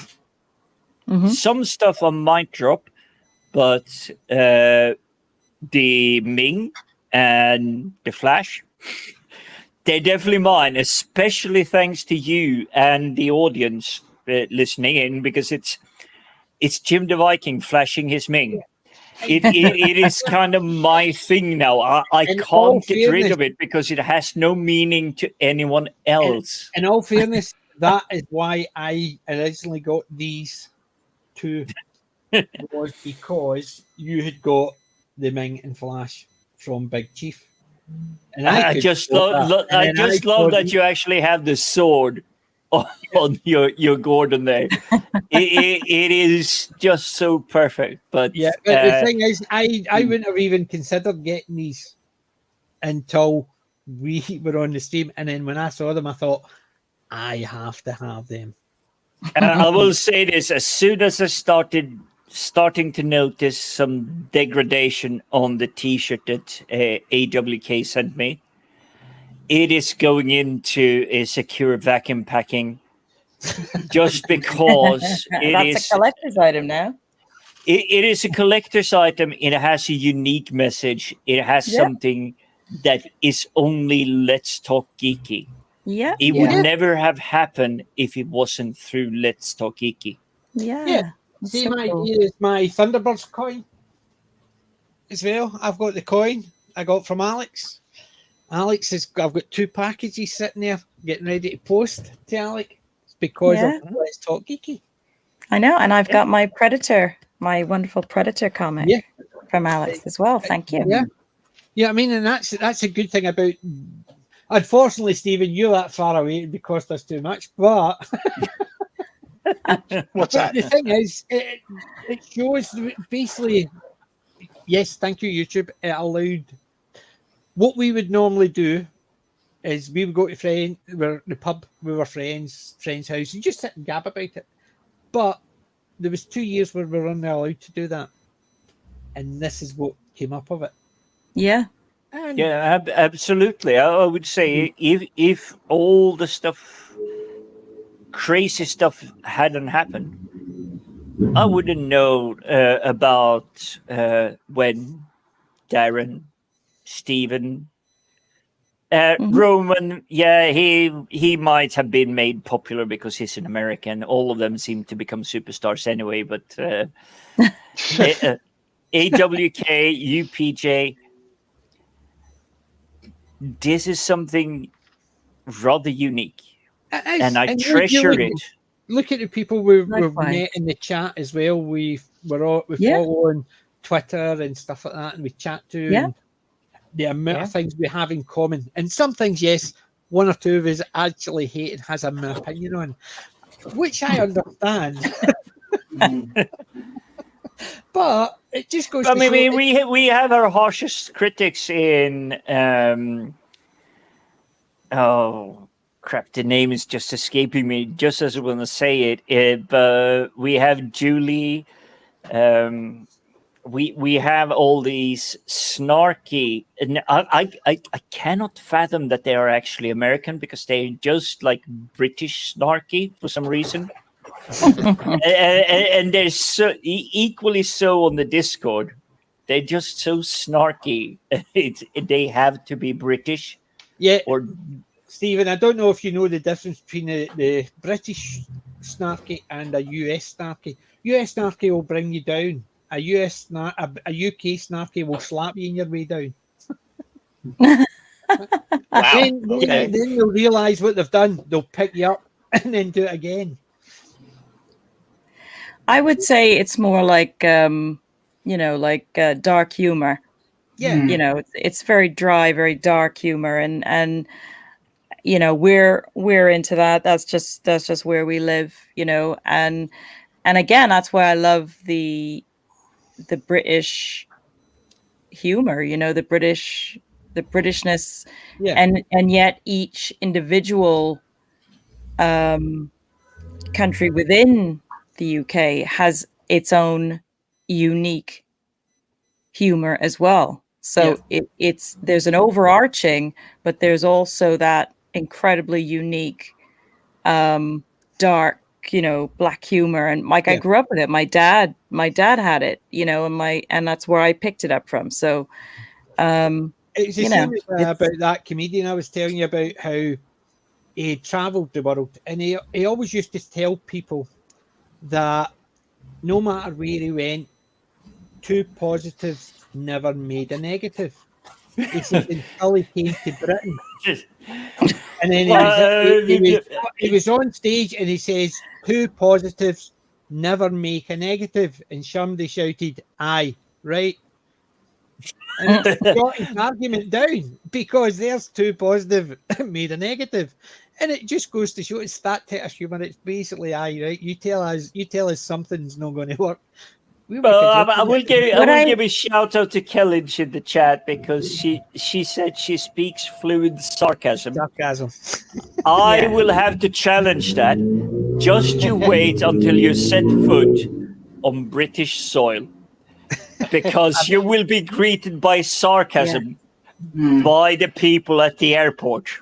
That's something I think I've noticed the most, is that some of the things that we take for granted joking about here, that's usually my problem as well. That the joking and the banter is sometimes something that probably wouldn't have gone down well, had that same thing been said, to me, or for me to say to somebody else in the States. The banter here is definitely much more sarcastic in my experience. Even though there's sarcasm, with my friends and things from the States as well, we joke around and be sarcastic, but there's a very unique Britishness, that is very different to the American type of sarcasm. Can I ask a question and here? They're both quite satisfying. They're both there's very much a uniqueness to both. Yeah, and there's also can I ask you a question? PJ, you go first. I'll ask second. All I was going to say was, even in between England and Scotland, the sarcasm, the Scottish one is a bit more. It sounds more aggressive. Like, for instance, the last time me and my friend were down in the Lake District, so we were just over the borders in England, and when we were playing pool, I was getting gubbed. My friend was a lot better, so she was. And then I heard somebody in the corner made a sarcastic comment, and it was about an area near us. And I says, "How did you know we're come from there?" He says, "I don't. That's just a saying from where we come from," because he's from Scotland as well. So we were just having banter backwards and forwards. Yeah. We didn't notice the place was clearing as we were having a laugh. And then eventually the girl at the reception from the front desk came through, and she's looking around, and she turned around and says, "Is there any problem in here?" And we says, "No, how?" She says, "All the guests were saying there's going to be a fight." No, you were just taking the piss out of each other. No, Joke with each other, because even though they were strangers to us, it was Scottish humour. So we were laughing and joking with each other, and people thought we were going to have a big fight. And it's that type of sarcasm, because they were slagging us, and people were seeing these strangers slagging other strangers, and they're basically calling them names back. This is going to come out in a big fight. No, it's just Scottish humour. It's sarcasm. That ties in quite well to kind of the. I wouldn't say it's an ask or a question to you, but it is here in UK, and I've been here such a long time. I actually consider myself a British citizen. Maybe not necessarily English, Scottish, Wales. I'm British. I'm all of these things. And it is when you're being sarcastic, truly to the form of the soil and the earth you're standing on top of, you expect and accept, you sign the terms of agreement that you may have crossed the line and you deserve a punch in the face. But nobody does. Yeah, it is. You can be sarcastic to that level, and it will be understood. You expect it back, and you expect it back tenfold. That's the thing I had to learn when I came here. That was the thing I wasn't prepared for when I came here. I just wasn't. And this, I grew up around. I grew up on Monty Python. I grew up on a lot of British comedies and things like that. And I still wasn't prepared when I very first came over for this, this very acidic banter, and it was just banter. I mean, there was no harm in it. There was no malice in it at all. It was just banter. And then I got used to it because, and I really I got it then, and then I really got a great kick out of it because the manager that I had when I first started working, he reminded me of kind of like he used to make jokes about the colonies and things like that, and joke around. And finally I realized, just to banter back with him, and then we used to have a good old laugh, bantering back and forth. And I got it then, it clicked that this is, and obviously since then, it's quite normal. But it did take me back at first because I wasn't really sure, because if someone had said that to me, back in the States, I would have been like, really? Excuse you? Really? Do you want to see my license to carry conceal or whatnot? But yeah. It is finally, after many years, I realized that the UK culture is they don't engage in banter with you until they consider you to be worthy of it. Yes, that's lovely. I mean, I used to get such a kick out of it. He used to come out of his office and pass by my desk and go, "Bloody American," and make a comment, or something.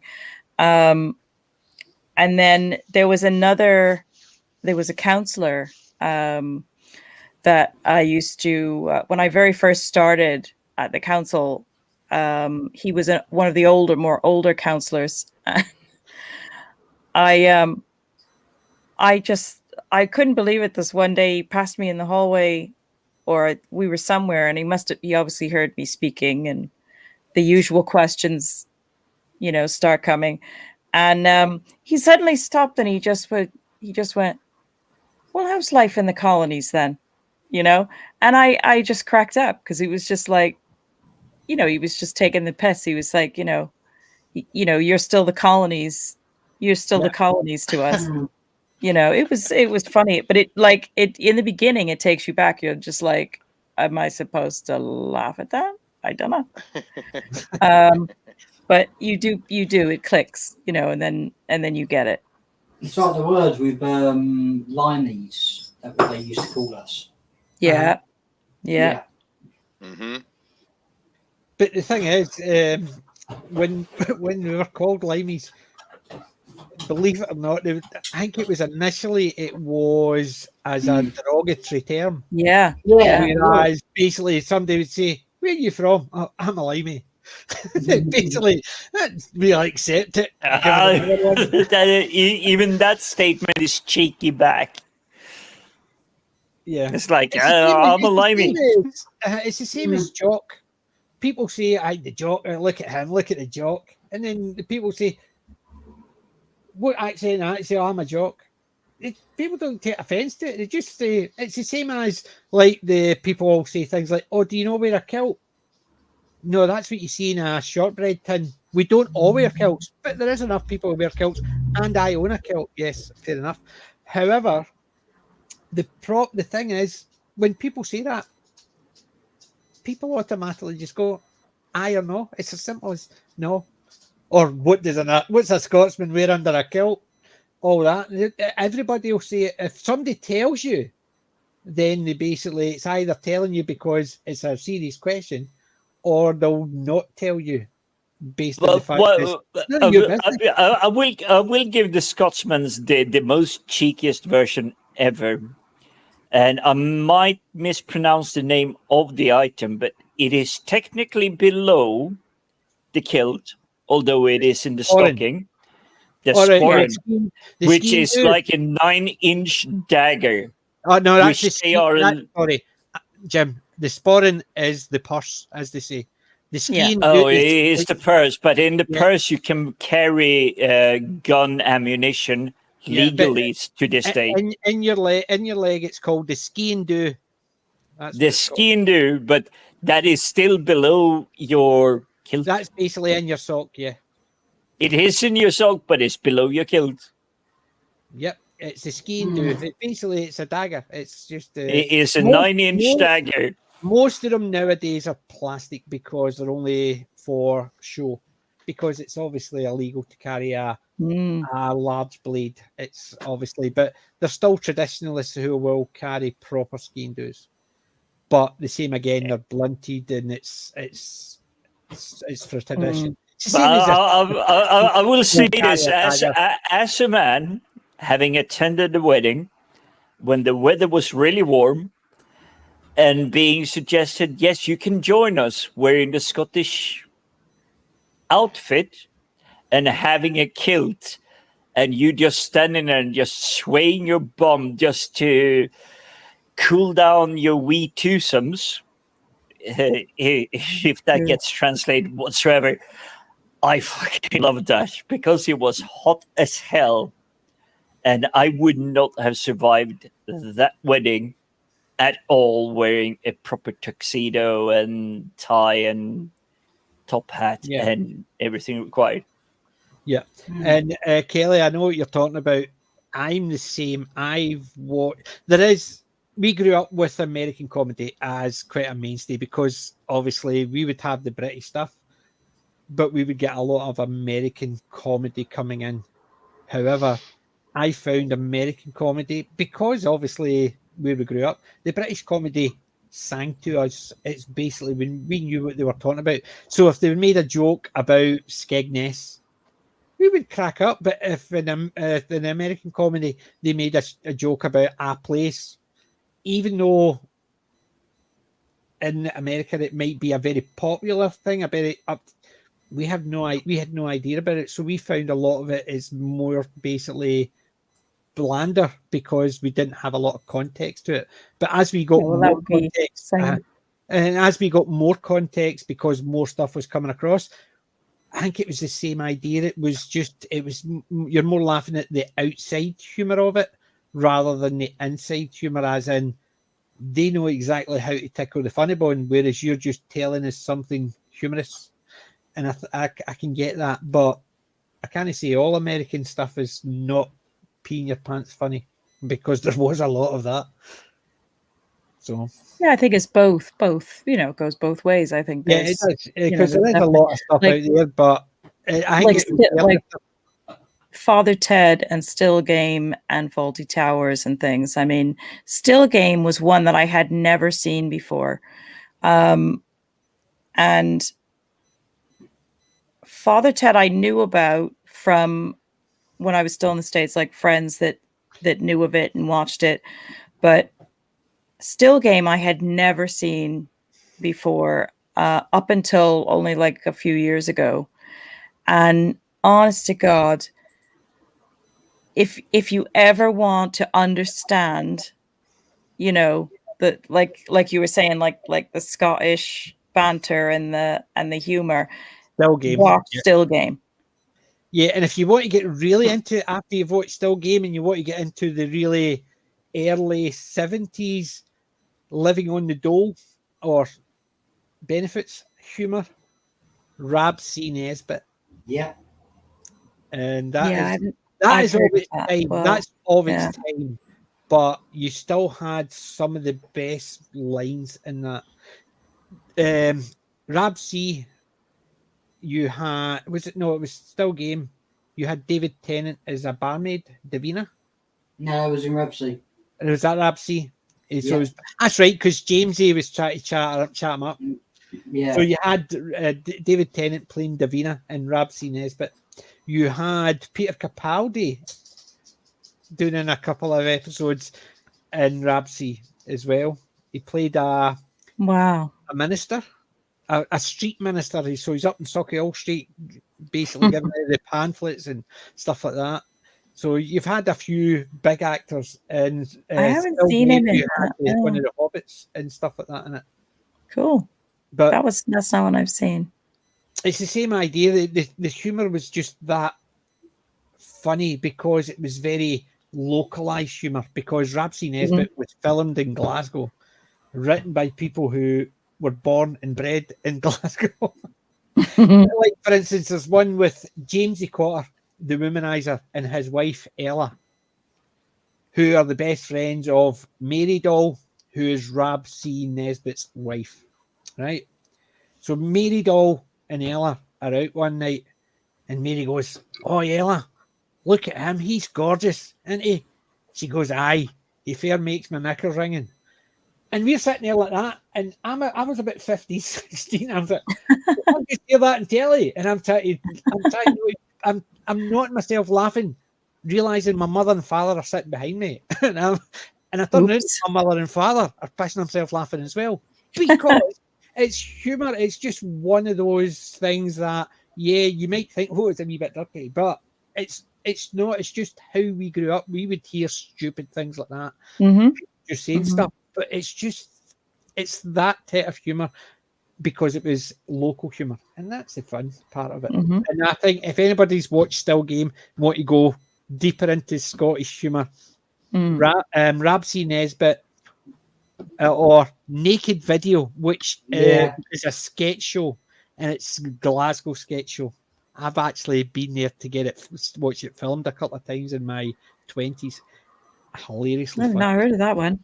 Naked Video, it's a sketch show, so it's not trying to get a DVD, that would be difficult. You'll probably find it in things like probably on YouTube, I expect. YouTube. It is something I was planning.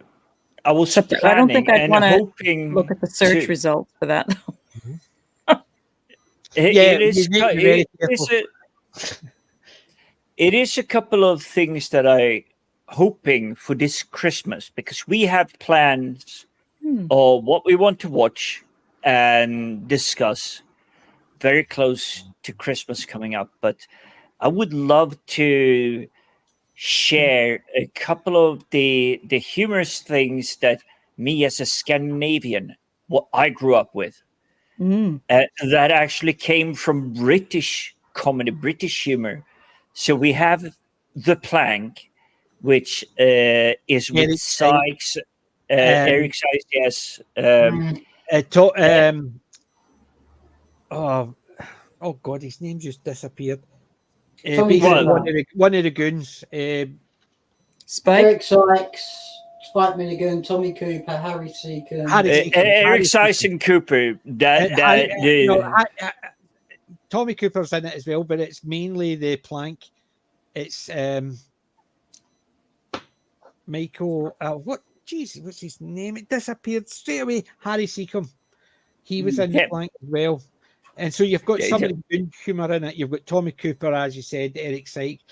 That is just, and the good thing is about the plank, it's the same as Rhubarb, Eric Sykes one as well. Very little or no dialogue in it. It's just the situation. The plank has no dialogue whatsoever, which is fantastic. No, it has a few bits of dialogue in it, Jim. You have a few. It's very few, but it is a few. Yeah. But Rhubarb, it's all instead of dialogue, they're saying rhubarb, rhubarb, rhubarb, rhubarb, rhubarb. Mm-hmm. Exactly, but you also have something that I was 35 years old when I learned that this was actually not a British production, which is Dinner for One. Yeah. And if anybody what surprised me is it was East German. It was behind the Berlin Wall. It was created behind the Berlin Wall, and it has been a staple of what you watched Christmas show ever. Wow. Exactly. Every year for 35, 40 years.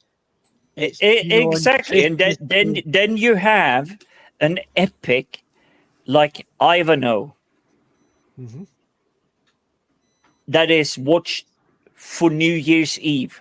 Yeah. See, I watched Ivanhoe a couple of times, but do you know what I watched more than Ivanhoe? Ivor the Engine. Yay! Hey! Yes, I know who that is. Yeah. Sorry, Stephen. But it's those surprising things. And no, I know who it is because Darren told me about Ivor the Engine because it's just such a fond childhood memory. Yeah. It's a cartoon. It's basically a reanimation. And it was it's like I'm trying to think of what it would be. A Welsh version of Casey Jones, but a lot simpler in drawing. Yeah, it's very sweet. It's very, it's just one of those really heartwarming childhood shows. Again, we didn't get it in the States at all. I'd never heard of it until I came here. But we also have here, and I'm not sure how far spread it is. Ewan might correct me, but the Snowman. Sorry, Jim, you cut the Snowman? The Snowman. Walking in the air. Oh, by the way, Iron Brew did an advert based on the Snowman. You see, when us people from that region knows it so much that we actually know the adverts coming with it. That one's lost on me. The Snowman is my wife's favourite Christmas show. Mine's is White Christmas, hers is the Snowman with Alan Jones singing.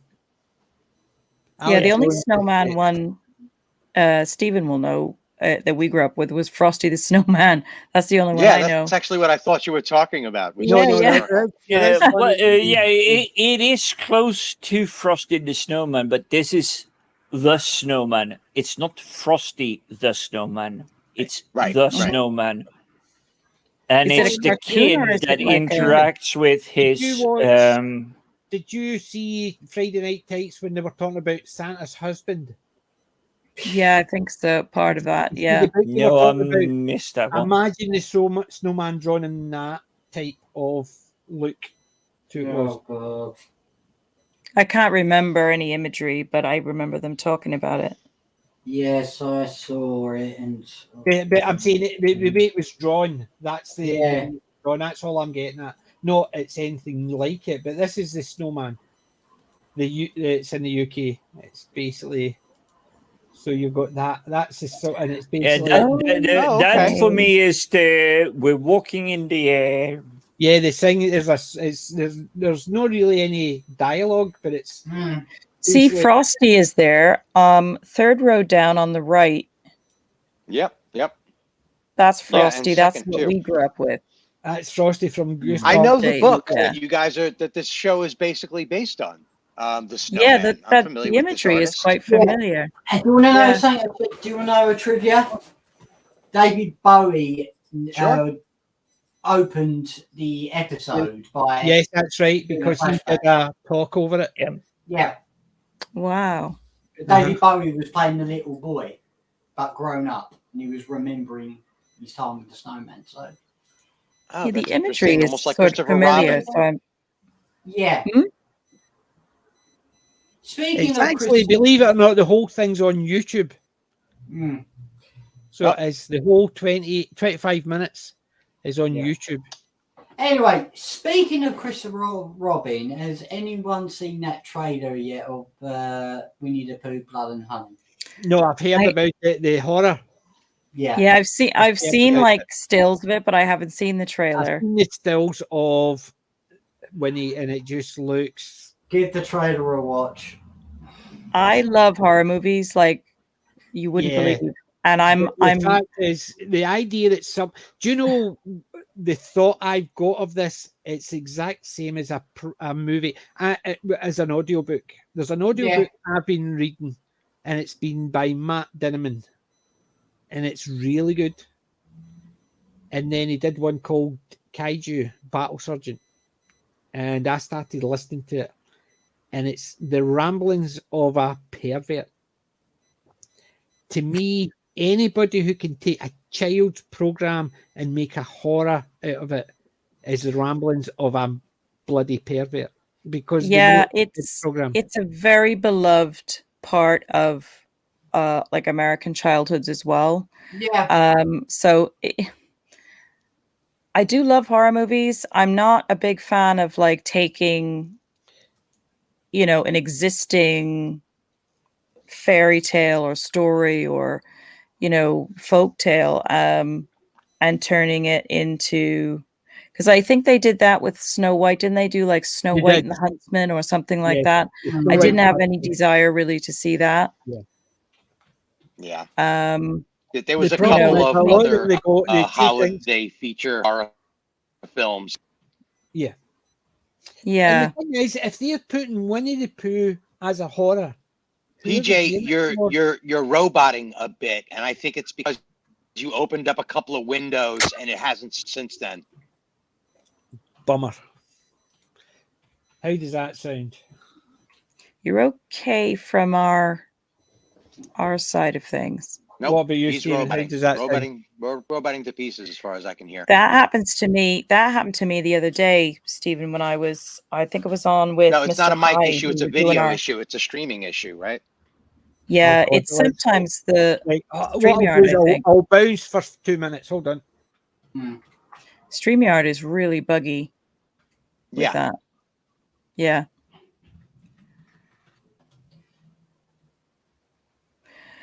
Well, all I can say We're going to have to say goodnight soon anyway, I think, because it's I woke up at like 5 o'clock this morning and I was like, what are you doing? It's Saturday. What are you doing? And I just couldn't go back to sleep again. It's been a bit hectic and busy for us lately as well, with lots of stuff going on. So I think my brain was just racing, but I'm amazed I'm still upright. Yeah, we'll finish off shortly. How does that sound for the last wee bit stretch? Mm-hmm. Yeah. Right. I know we're disappointing our chat with this. In all fairness, some of us are married. We're used to disappointing people. I was married once in a lifetime. Right. I was going to say there was something. That's what I was going to say. The original. It's That's a very good point. Yeah, that's a very good good point. Yeah, I wasn't thinking that. But that's where they got the name Grimm from. They were actually named Grimm in. No, Grimm is the brothers Grimm. It was the name of the people who wrote it, Grimm Fairy Tales. Yeah, because it was the brothers Grimm. But however, I'd heard about that. They're basically it's the same as they did with the Addams Family. They've said, well, we're going going back to the original, and as I said, the original's fine if that's the part it became popular. But if I was you just go going to back say, that PJ, far that's back, the thing. You yes, know, Stephen Buck. Winnie the Pooh is that is the version that imprinted upon me. It's not it's not a dark story. Did you know that Winnie the Pooh literally, I think it was this week, it became free intellectual property. Public domain. Public domain. And they're now releasing a bloody murder mystery solving quest thing film. Well, all and I can they've say had is it I in the hope makings because Scooby-Doo they knew that Winnie the Pooh is now in the free realm. You can use Winnie the Pooh for anything. But the thing is, Jim, as soon as they start that, I hope Scooby-Doo gets them. Well, I would really love that, but I think Scooby still has about 10 years to go.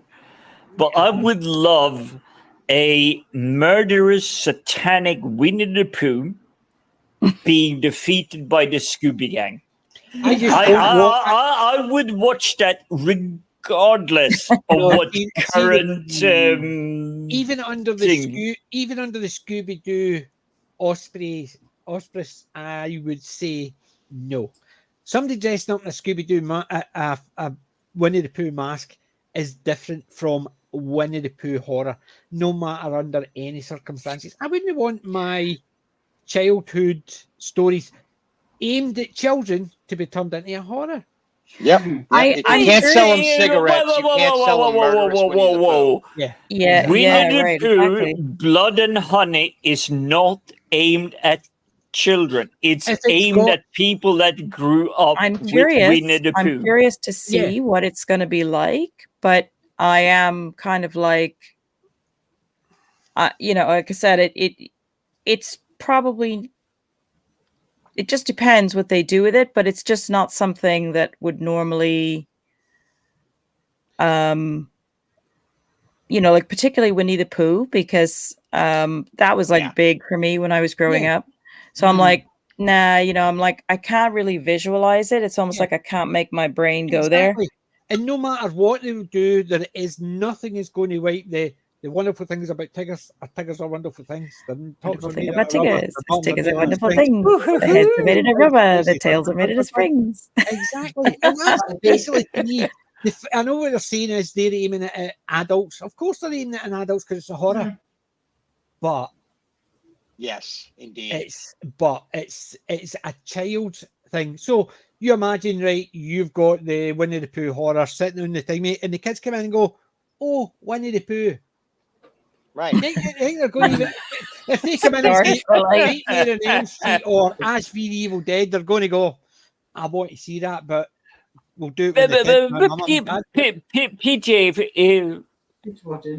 did we not have an?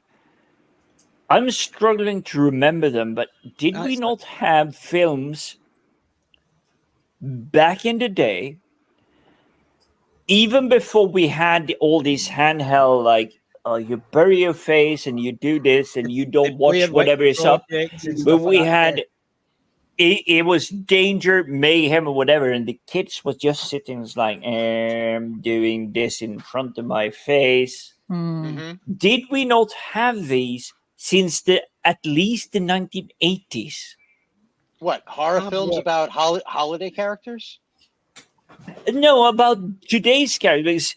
Every time I step out to my freaking balcony to have a smoke, I just look down at the street and I just see people just going. We're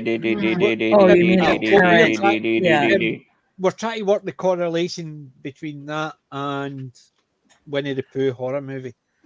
No, but I'm saying that is where it has to go. It has to have those people that are they don't pay attention to what happens around them. Yeah, and that's why I know it's controversial. Me being controversial, never. But I'm sorry, this is episode 50.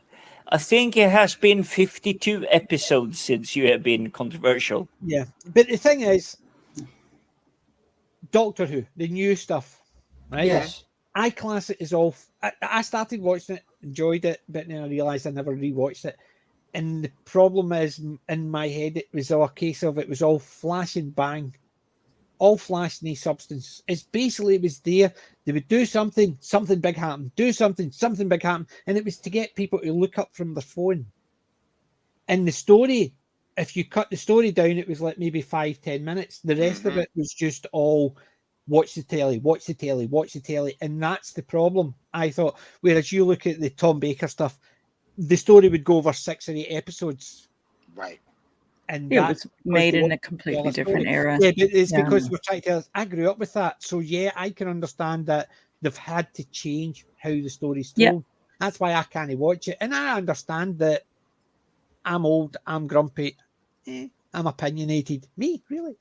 But it's the fact is... But for us, it was about pay attention. Yeah, pay attention. You can't. But what I'm saying is, doesn't matter who they're gearing this movie to. It's a child's. It's no like, for instance, it's not going to appeal to us because of the fact that we've we've had a completely different experience of it. Yeah. It does intrigue me to see what they do, but it is I can tell it's probably not going to be anything that's going to. Well, I can see it's not going to be any good. comfortable And to as watch. Kellyanne says, she Goldilocks and Three Bears, the older version is awful, so violent. Yeah, because I think Goldilocks takes an axe to the bears at one point. So yes, I'm aware of that. But the thing is, Kelly, it's the same as anything.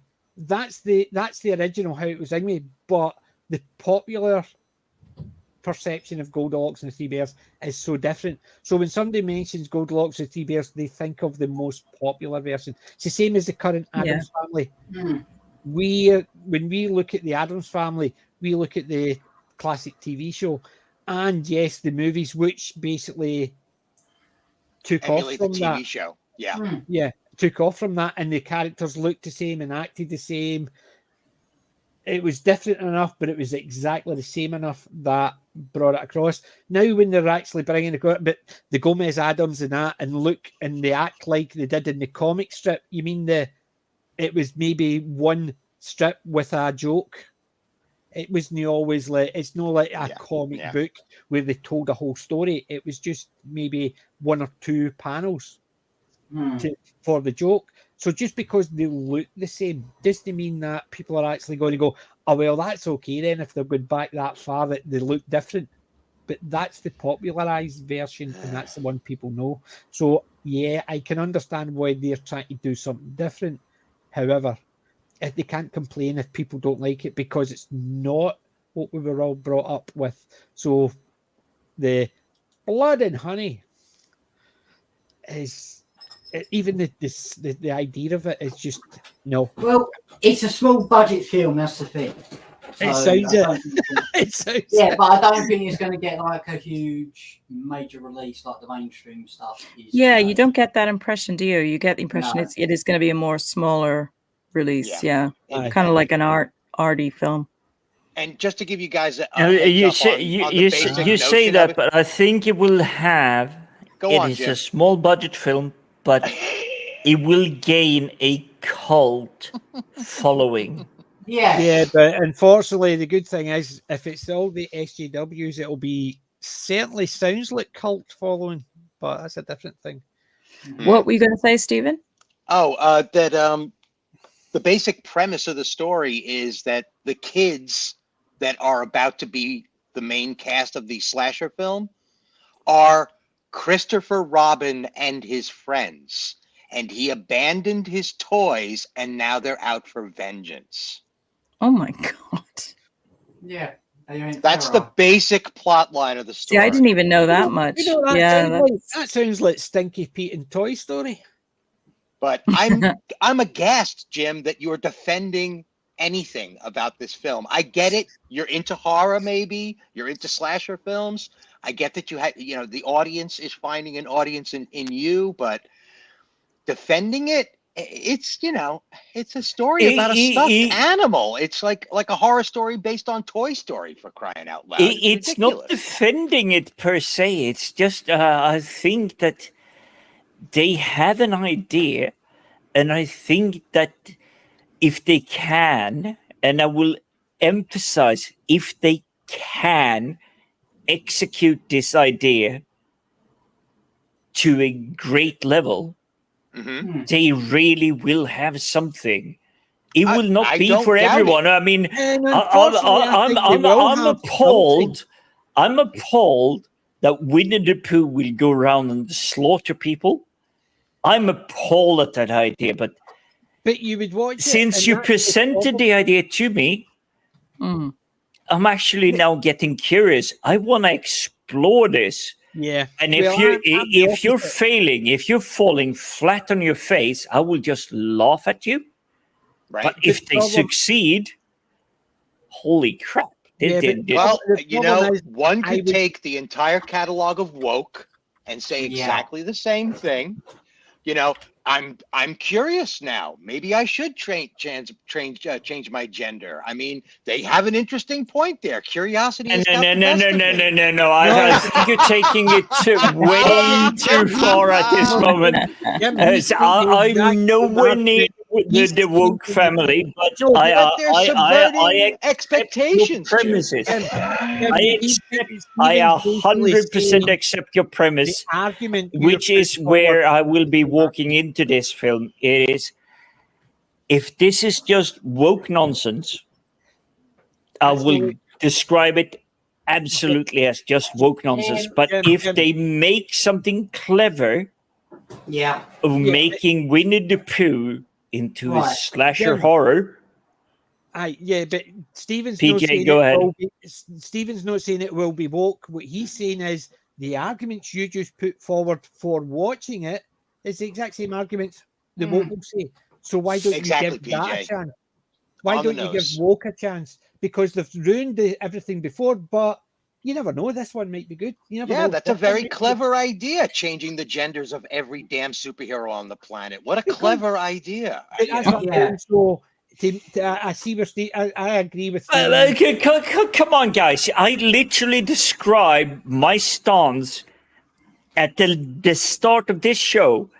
My take, why I have still to watch the Lord of the Rings, Rings of Power, is because I know it's absolutely woke.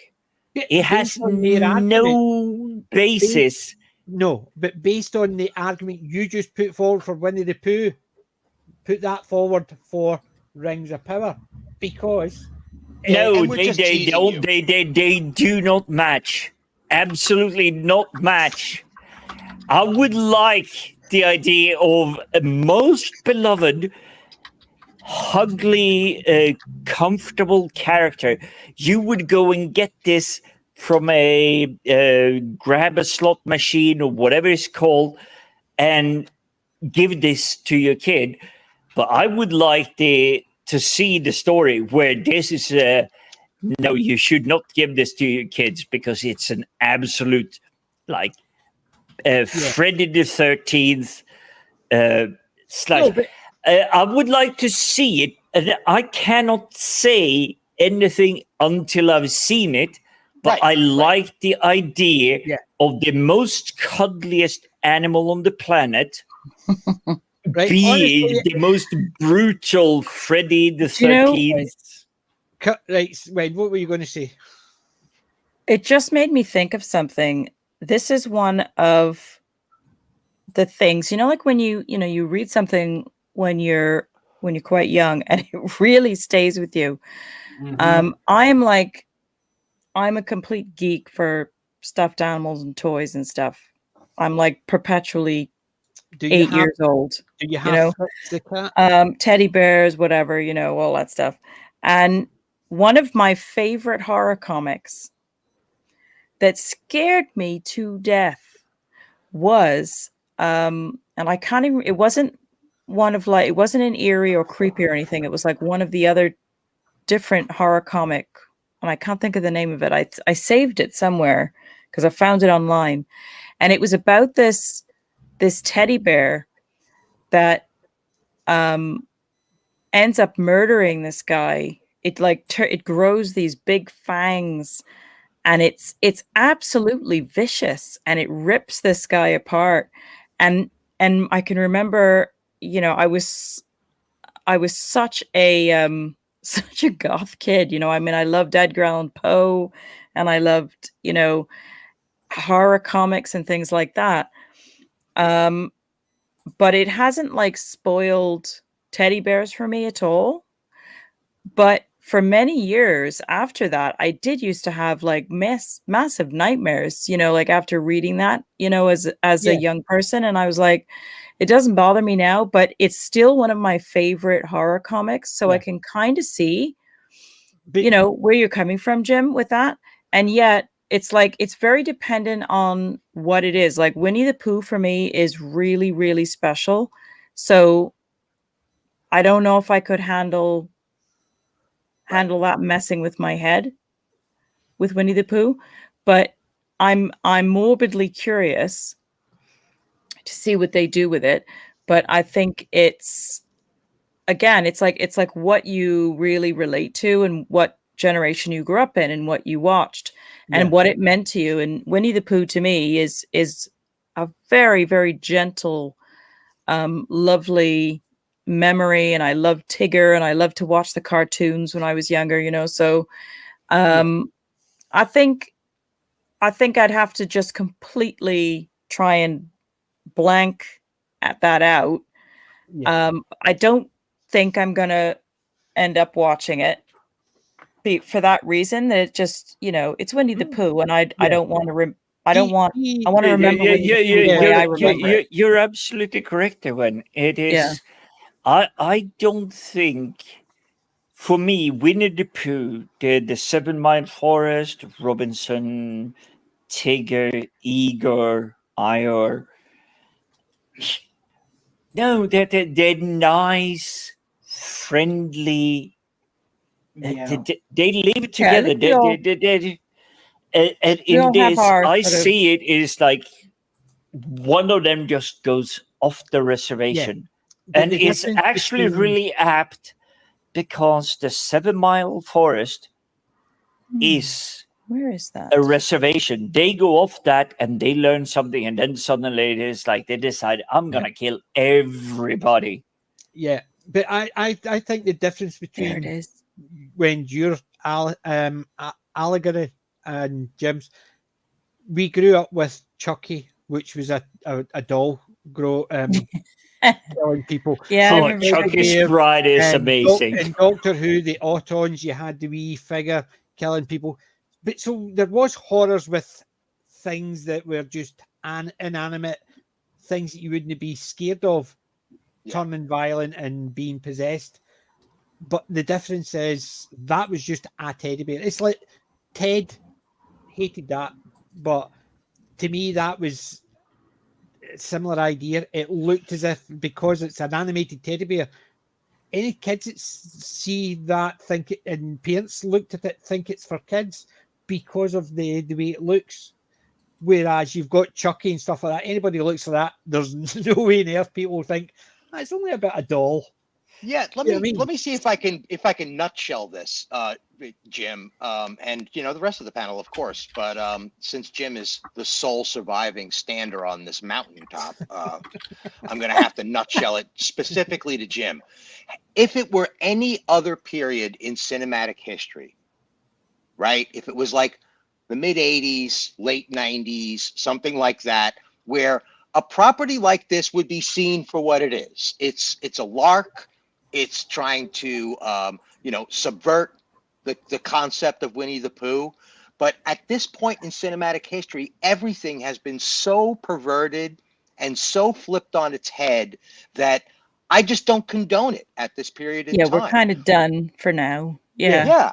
I mean, I get it. It's a clever idea. I completely agree with you, Jim, on a technical level.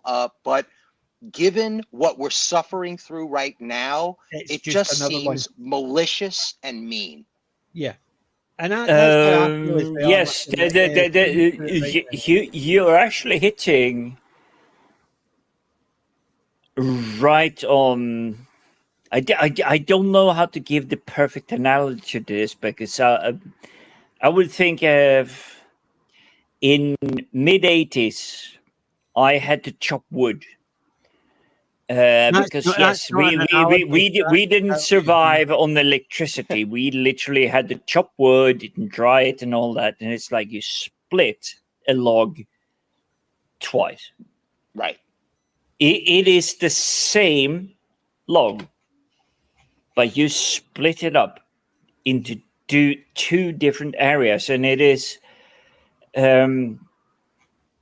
I'm trying to find something that I can think of that isn't too modern, but what can we take where someone has a duality of? Well, basically, if somebody actually has got their biscotti and they're cutting it in half.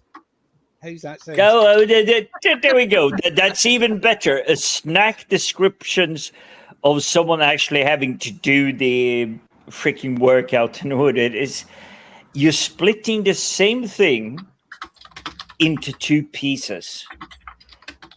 One is the good that you grew up with, whereas this one, I have a feeling, is trying. And I've seen the early trailers and everything. I mean, it's like that's really interesting. It's like, do you want a better all analogy? of these are supposed to be good. Do you want a better? But the trailer is showing them as bad. Go ahead, PJ. Do you want a better analogy? It's already out there. Red Dwarf. Remember the one where they split the strawberry into two?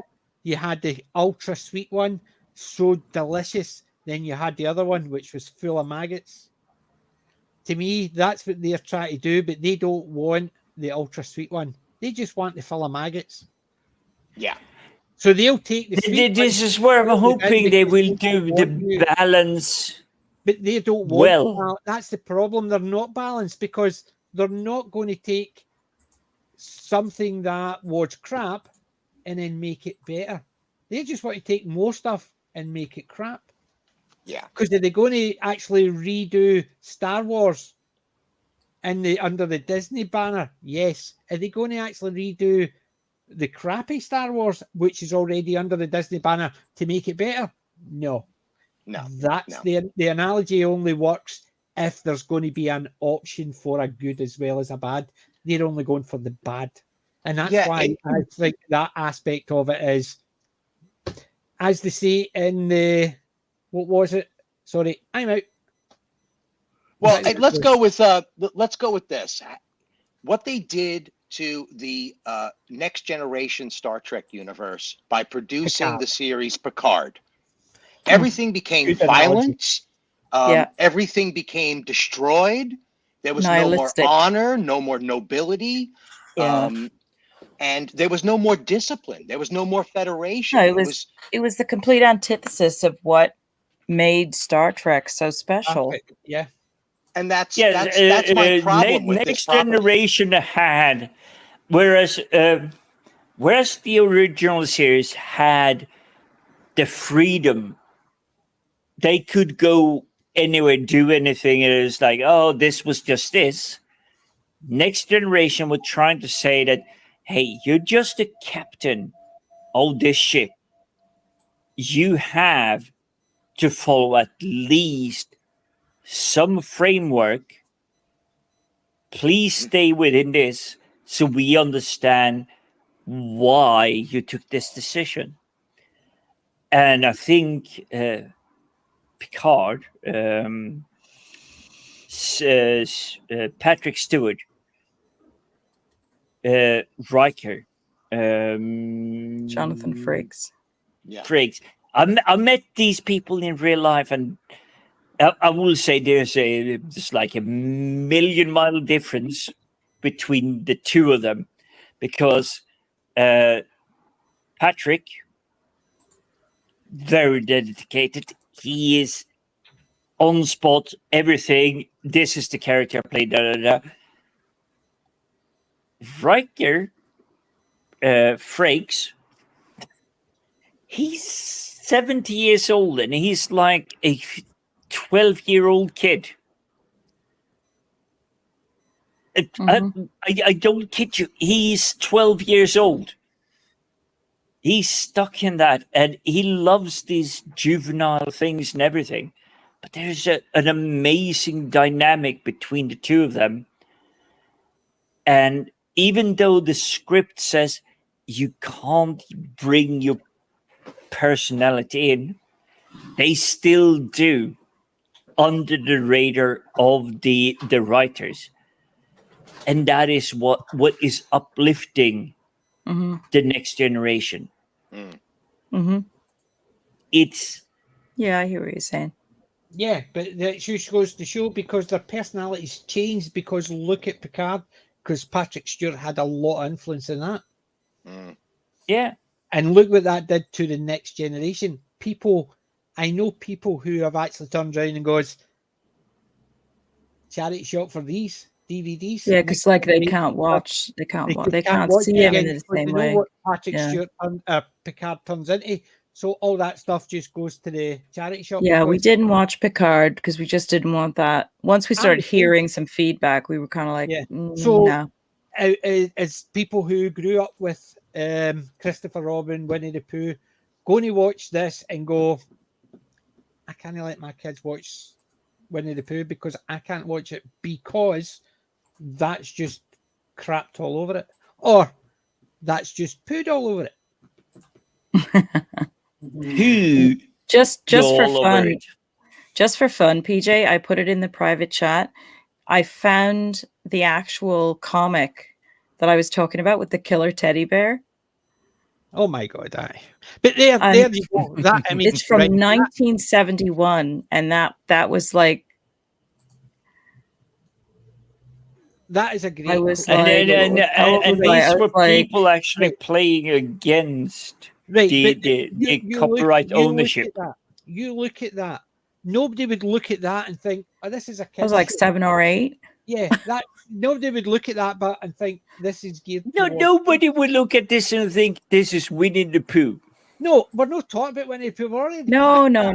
We're saying this is just. It made me think of a comic that was about a killer teddy bear in this case. That remember I was saying about it didn't put me off. Yeah, having teddy bears or things like that at all. Although it did throw me for a while. It did sort of like. But that's what I'm saying. You look at that image. There's no way you could look at that and think that's anything other than what it is. Right. Winnie the Pooh is an identified international property. Yeah, that's what I'm saying. It's the same as Chucky. You look at Chucky and don't think, oh, it's a bit of doll. You see the scars on Chucky, so you know from the imagery what that's it. So it's not, that's very true. Yeah, it's not suddenly put in Action Man with scars on his face and people will think, oh, my Action Man's out doing this and going to come alive when I'm sleeping and stab me. You know what I mean? It's that. So they didn't have. It was Chucky. It was very obviously a slasher movie. That one there, very obviously not a kiddie friendly. Right. Well, does everybody remember that? That is something I think. I'm split on this because when it comes to Chucky, he could have been portrayed and not have done any of, shall we say, the inevitable material coming along. He could have been just like, hey, I'm Chucky. I'm just a friendly doll. That's we have a happy story. That's how we met Chucky. That's how we were introduced to Chucky. You're introduced to Chucky by that picture. Yes, but that is for adults. If you were going to watch not the kid. I know, but would you want them to introduce a kid to Chucky? No, because if it was introduced as a toy for kids, it would not look like Chucky. And then if they made it into a slasher movie, then it's the same idea. But isn't that what we have? There's a part of this equation that you're all missing, and that is that the children that PJ and myself and Wen are concerned about have access to the internet. All they need to do is type in Winnie the Pooh, and they will probably come across this trailer. Because it's the most recent one now. Yeah, especially if the feed is trying to promote the film. So it's an issue. I would say thank you, Stephen. You have decided the film for my evening. And I'm going back to 1995 watching The Hackers. And it has the best of any film I've ever seen. When the FBI director trying to hunt these kids down, he's calling up his HR department and he's asking, I'm just looking into this name. Can you tell me about him? And they come back, well, yes, sir. He's dead. And he's literally like reaching across the desk, putting up his phone and going, I'm what? Yeah, that movie, watching that movie again is a high recommendation for anybody who doesn't necessarily remember it. Yeah, that's the one with Sandra Bullock and what's his face from Fox Sport, right? It's you're talking about The Net. Yeah. You're talking about The Net. That's a creepy ass movie in hindsight if you look back on it. It's like holy cannoli. Stephen, you're talking about Hackers rather than The Net. Yeah, I'm talking about The Net. I will go partial for the Hackers because it has Angelina Jolie before she was even famous. Right. Yeah, Angelina Jolie. Yeah. Yeah, she had just come off of Showtime's Geo, and then she did that film. I'm a boy. If there's a pretty girl, I might actually look. This is exactly what we're talking about, because there's several pretty girls in this Winnie the Pooh thing. So now you've got children under the demographic going to see this trailer, and they've already heard about this Winnie the Pooh subversion film. Found guilty that, yes, I did. Look. Jim, just watch the trailer. Just watch the trailer. We have basically, ladies and gentlemen out there, due to morbid curiosity, me and Steve are in the minority. No, you're not the minority. You're just simply wrong. Nice. For the people who are going to watch it, I think we're in the majority. For curiosity, I know we're in the majority of being tired. Yeah, I think. Ladies and gents, what we're going to do is finish off there. There was one thing I missed, and just in case Kelly Inskins rewatches the last, I got those two mixed up. That's right. It was the bears that killed Snow White. No, Snow White. Goldilocks. For stealing the stuff, but it was the woodman chopped up the big bad wolf after he ate everybody. In the original book. Yeah, those were really, those were genuinely dark. Yeah, but I may have to rewatch that one our too. memory.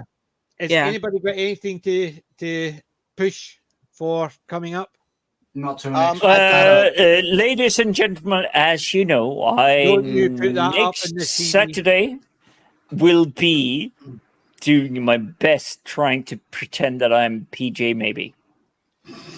Yes. That is all I got to push. Ladies and gents, that's why he grew his beard out. And I've got something coming up Monday. I'm not really sure what it's going to be. I'm still waiting to find out what the topic is. John is kind of dragging his ass on our topic for Monday, but Roman and John will be doing a Mixtape Monday. It's probably going to be a music-related topic, I think. He's doing something about a documentary on Metallica. Definitely ping me on that. Can I just show you something? Look at my phone. Metallica. There you go. So you need to check you're rocking it this evening. But Stephen, please ping me if it's Metallica. Anything since crap! All the names are just dropping out my head now. But a new phone case. Go ahead. Yes, Oh we've seen my this, my God, friend. that's Yeah, but awesome. Wayne hadn't seen it. Oh, That's awesome. I couldn't resist it. I could have got a picture of my grandson on it. And I We was need thinking about the him. No, Stephen, if it is Metallica since So that what it's channel? not the Black Album, it's the one before that. I mean, the dude died literally 50 kilometers away from where I was sleeping. oh wow. That's what he says to all the officers that query him about it. No, I'm literally trying to remember because they had a tour in Sweden and they were just going down from Stockholm through Gothenburg. And unfortunately, the bus flipped literally 40 miles from where I was sleeping at that very point in time. See, look, Your Honor, I do not claim I know anything or any connection to them. It's just it happened that close, and I was already a fan of the band at that time. Yeah, I love Your that Honor, one. he changed his story. First it was 50, now 40. I say he was getting closer and closer. He was the one that flipped the bus. Yeah, well, Anyway, Stephen, I actually have evidence that I was asleep, and if I did drive my tiny 50cc moped to try and crash it, I don't think that would ever happen. I would have been dead myself. That's going to be a great stream then, talking Metallica. That's cool. Yeah, actually, I'm like looking at it right now. He was just posting about a documentary on Metallica's recent patronage to musical education. That's what John was posting about. My apologies.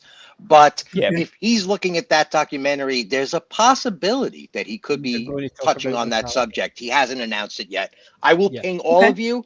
Please be reminded, though, it's 5 p.m. Pacific Standard. Which is 1 a.m. UK time. Right, exactly. It's almost flipped on its head in comparison to the show. Yeah, Alex knows because he's been on a few of them. Yeah, it's a late deal. I will try to have enough coffee on the run to cover, but ping it. Yep. Yes. So, yeah, I'll drop it in the general for Let's Talk Geeky. Channel, what channel is it? John's or is it Roman's? Well, they have a cooperative channel, and so, John hosts on Monday, and Roman hosts on Thursday. Right. Okay. So look for John's. It's there. Yeah, and I'll make sure I pass it on. I should know for a fact by Sunday afternoon for Monday. Ideal. Alec, you got anything coming up? Not till the week after. No. Okay.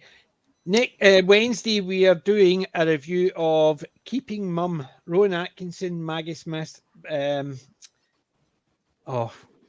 Patrick. Do you even need to say anything further than Atkinson and Maggie Smith? Maggie Smith and Patrick Swayze is in it. Wow. Well, yeah, it is not a Mr. Bean. It is nowhere near a Mr. Bean.